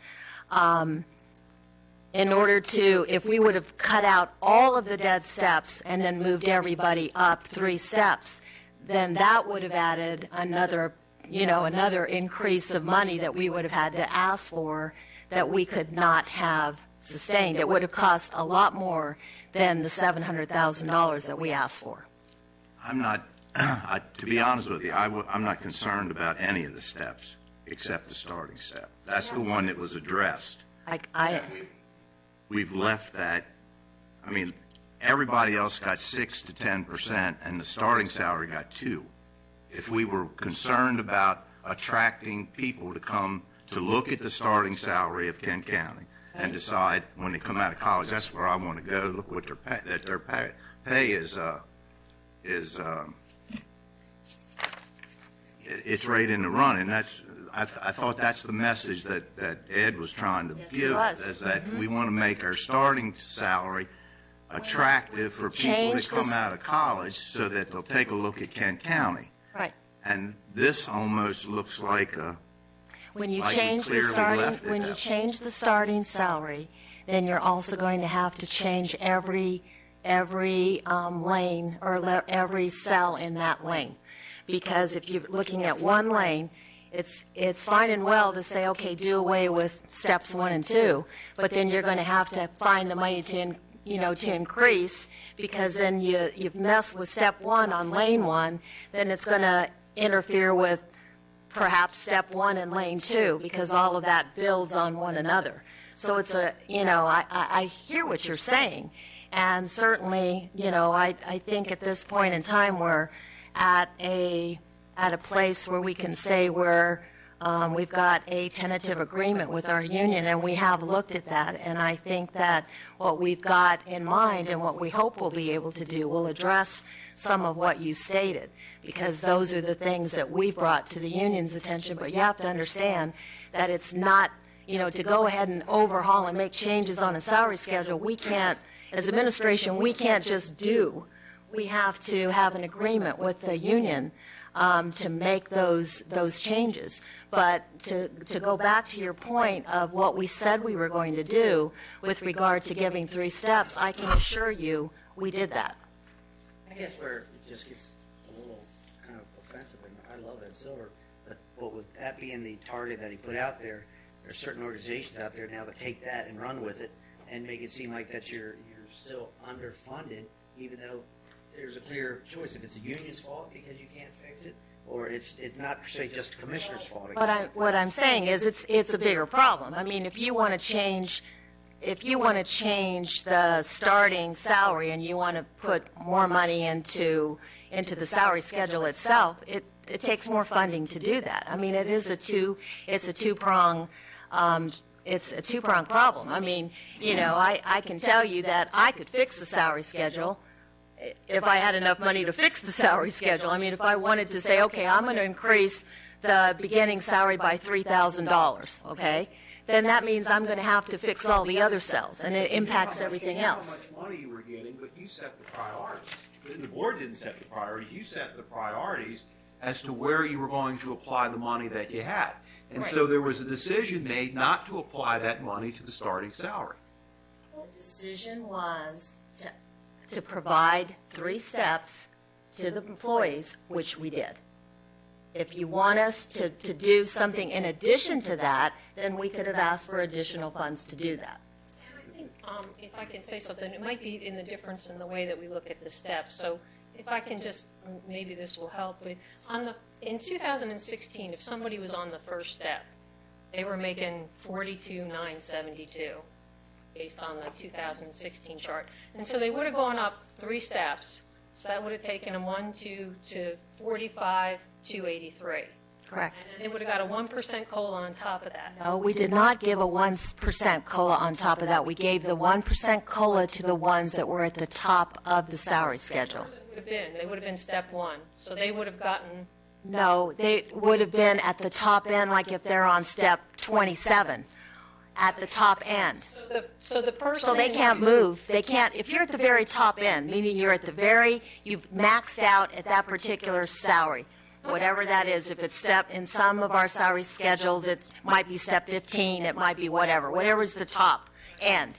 You can't go 3 steps. So, but if we tried to look at it from who was on step 1 and they went up 3 steps, they would be at 45,283. So where did they fall in the 2017 chart? I think that's where we're. So there isn't a 45,283 number on that chart. But so I think we were confused about how the mechanics of it. Right. I mean, had I known we were going to talk about it, I could have brought all of that and shared it with you. And if we had knew we were going to be told that we were 3rd from the bottom as far as starting salaries, we might have had a chance to look into it too and figure out why. So, I mean, we talk about whatever comes up. All right. I guess we could talk about, I don't want to step on this too much, but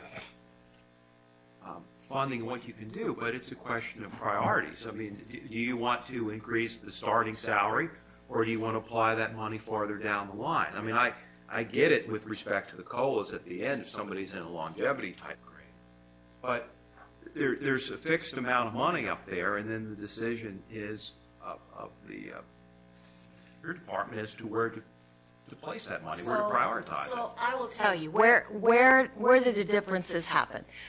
If you look at our neighboring counties, they're giving step increases and COLAs on top of the salary. And what happens is when they add the COLA into the step, then it makes the step greater.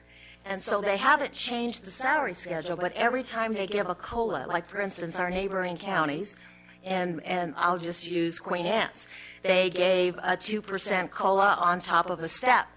Then if their step, if the percentage in particular of that step is maybe there's a 2% between each of the steps, then they add the 2% COLA, it goes directly into that step. So then that step means it's greater the following year. You see what I'm saying? They add it into the step. If all we're giving is steps, then we get then we get further behind. So you got to have, to stay competitive, you got to be able to give the step and the COLA. And we're one of the few counties that have not given COLAs. So the only thing I can tell you is that that exacerbates the problem. If you want to do away and completely change the salary schedule, and you want to increase competitive salary, there's a couple of things you can do. Yeah, you can do away with some of the top, you can do away with some of the top steps, but then you've got to add more at the end, so you've got to be able to move the ones, if you do away with here, then people are going to say, well, okay, am I going to get moved 2 steps to compensate because you've just eliminated 2 steps on this particular lane? It's complicated, and it's also got to be a joint decision by the union. When does your CBA expire? Our what? Collective bargaining agreement. Oh, we have tentative agreements with 2 of our bargaining groups at this point. Tentative. Okay. They have to get it ratified by their... And let me say that, I have no problem with the salary increase. I mean, I wish they made more than they did, but my only issue is not with any of the salaries, except the starting salary. If we're going to come in here and say, advertise to the world that we've got the lowest a third from the bottom, lowest starting salary in the state.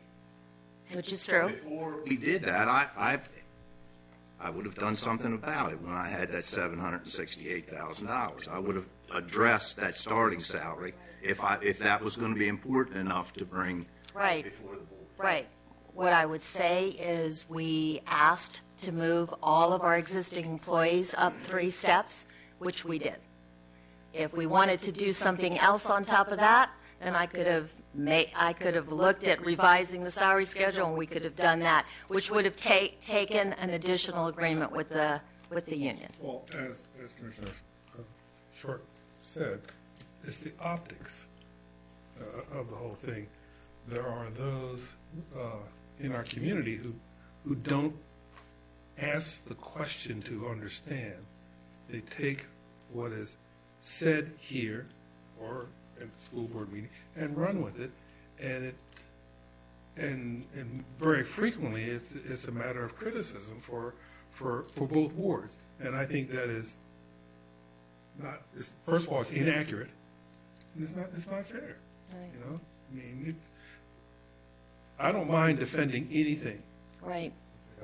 No problem. I love an argument. Right. But that's not what I live for. Right. So I think we have to be very mindful of not necessarily what we say, but how we say it, to ensure that it's clear to we say this is to the masses, so to speak. Right. I mean, like we had said a couple weeks ago, it's more to it than just, it's all optics, because there are people that are against your board, they're against this board, but we've all done the best we can do with what we have, regardless of what they think all the time, or they think their perception of it is, because so many facts that they put out there are totally incorrect, and if they just asked you or asked us the real questions and put it out there factually, they wouldn't have nothing put out there after that. I mean, how do you get the capital expenditures with the schools wrong by $36 million with the match of the state, $18 million us over the last 18, 20 years? How do you make all these errors? Because once it's put out there in the public, your board and us look bad because of the perception that they get heard. Right. And until you have time to fix it, which generally don't work that quickly, right. It's out there, and it's just I do take offense at any kind of insinuation or implication that we did not do what we said we were going to do with the money that was received, because I can assure you we gave every single employee their 3 steps. It was not intended to come across as I didn't think you spent it. If it was me, I'd have spent something in the starting salary more so than I did, instead of coming in here and talking about how low the starting salary is. If I was worried about attracting the attention of the college kids graduating from college, if that's what we're worried about, we could I just would have addressed that. lop off the bottom steps so that the starting started at... I mean, I understand what you're saying, and it's so easy for us to sit here and try to figure it all out, but it's got to be a joint decision by the union. I can't just make that decision in my office and say, I'm going to lop these 3 off, I'm going to do this, I'm going to do that. I don't have the ability to do that. I have to work through the unions. We would encourage you to negotiate with. I understand that, and I think that that is one of the things that I'm hopeful that we will be able to share with you that we have accomplished, and we hope that by the tentative agreement that we have with the union, and if we can fund it, we will be able to say we have jumped up significantly in the beginning salary of our teachers for FY19. So that's the only thing I can tell you now. Appreciate it. Thank you. Thank you very much. Thank you. And we're still a better school district than the other 23. Okay. Yes. Okay, I don't have much battery life left on my computer, so I'm going to go try to talk very fast. And thank you for those of you that are still hanging in there. There aren't any left compared to where we started this evening. The first thing that I have under me is a Public Service Commission letter on the Massey Solar. This is in relationship to the hearing that is happening tonight. It's probably concluded. They probably went faster than we did. March 6th, 6:30. Just as a matter of courtesy, they always reach out to the county and ask if you'd like to sit jointly, and unfortunately this notice did get to us not as early as they usually do, so there wasn't time to contemplate sitting jointly. But this is the first hearing, so the second hearing that they have for this same item, you'll also get the same request.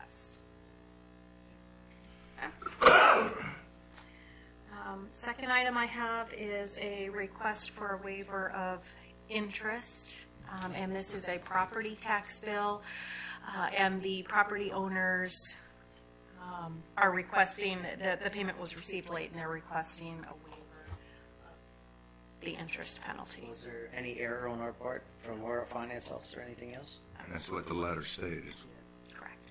And it's something we've had to do this 4 or 5 times. And as long as it's not our office fault, et cetera, then we don't grant a waiver.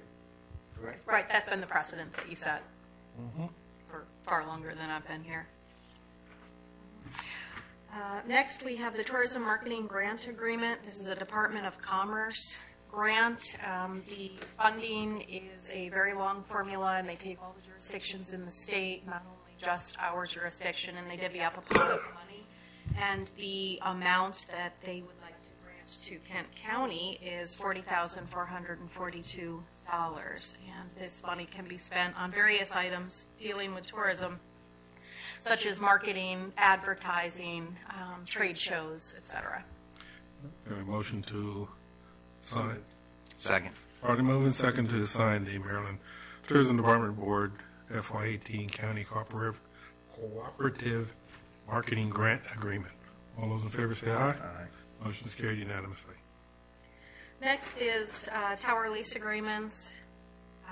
What the request is to terminate the current 3 leases. We have 3 internet service providers up on various towers, county-owned towers across the county, to help promote access to the residents. There are a few non-substantive changes that need to be made to the leases, and in addition, the courthouse tower needs to come off of the lease agreement. So the recommendation is the 90-day termination letter going out. It's a little bit in excess of 90 days. So the current leases would expire on 5 June, but in the meantime, between now and then, new leases will be put forth to sign 1 lease per tower per internet service provider. And that way, if we encounter an issue like this in the future, just that 1 lease is affected. That's a good plan. Have a motion? So moved. Second. Already moving second to approve the termination letters as submitted to the affected service providers. All those in favor say aye. Aye. Motion is carried unanimously. The letters do advise the carriers that it is our intent to enter into new leases individually with each tower. And I've personally spoken with all three of the internet service providers to let them know that this is coming so that they're not taken off guard. And the intent is to renew or to renegotiate, re-sign a new agreement with Bridge Tower. Next, there is an intergovernmental agreement. This has to do with the Kent County Department of Social Services and DHR, or DHS it's now called, Department of Human Services, State Department. The agreement officially is a proposal from Kent County to start paying the attorney fees for DSS, but those fees are reimbursed through DHS. So really, it's just an agreement that they're the payment for their attorney would pass through our finance office. All right. Thank you. No motion. Need a motion for that? It'd be great if you gave one, just so that it's official. Second? Second. All right, move in second to execute the intergovernmental agreement with, I'm going to say Kent County Department of Social Services. All those in favor say aye. Aye. Motion's carried. Thank you. Whatever they're called now. I know. Next is a request for a support letter that had been submitted by the town of Betterton. This is for a grant application to the Maryland Historic Areas, Maryland Historic Trust in the amount of $100,000 to restore the Rigby Steps. And if you recall, the Rigby Steps do abut the property, county property at the beach where the bathhouse is. The steps were built in 1906, and structurally they are not safe. I'll second. All right, move in second to execute the Rigby Steps letter of support. All those in favor say aye. Aye. Motion is carried. I have a few They reports. tried to make that a historic landmark, huh? There's actually an insignia on there, stamped in there, but I'm not sure what the level of historic. Hopefully not. Anybody wants it can have it. That's right. They can move it. Wait, the steps or our property? Steps. Yeah, the property too, they want to Because sell. if we can give them steps, maybe we'll. Let's start talking. And then I do have three report out items. The first is Kent County Arts Council letter of support. This was for a grant application to the Maryland Heritage Areas Authority to request funding to help preserve the Mansfield Allison House, Spring Avenue. Second is the Hercules Fence of Maryland LLC contract. You had approved on the 28th of February award of fencing at the Wharton Park, and this is the official contract that was signed to solidify that. And finally, at the last meeting, you had requested a letter of support for Senate Bill 1056 Rural Health Collaborative Pilot, and this is the next step in the rural health care co-op that had been formed. This provides funding to analyze the various pieces of the rural health care that's happening here on the shore. Okay. And there's a letter for signature for all of the bills, Senate and House bills, for orphans court legislation because the legislation has been amended. Asked for the same language. So they just officially needed a new letter as amended. All right. That's all I have. Do you have anything? I do not. Just the fact that we also got notified that the last bills that we submitted this year just made it out of the committee as well for the 75-25 split, and it's headed to the Senate. So hopefully all that goes well and moves us in a different position here. The only thing I'd like to bring up, as I did at the last meeting, dealing with security and in a sad way. We had some incidents that are in one of our schools, as well as a school or one or two schools at a different county, different jurisdiction. But it's very, very important that, and this happens every year, usually later in the spring, because the kids don't want to go to school, so they try to make false alarms, things like that. But it's not a fun thing to do. It's not funny. It's very serious, and it's important that we we try very hard. Our school system, any kind of public school system, tries very hard to ensure that not only are their children are educated, best of their ability, but also have a safe and secure learning environment.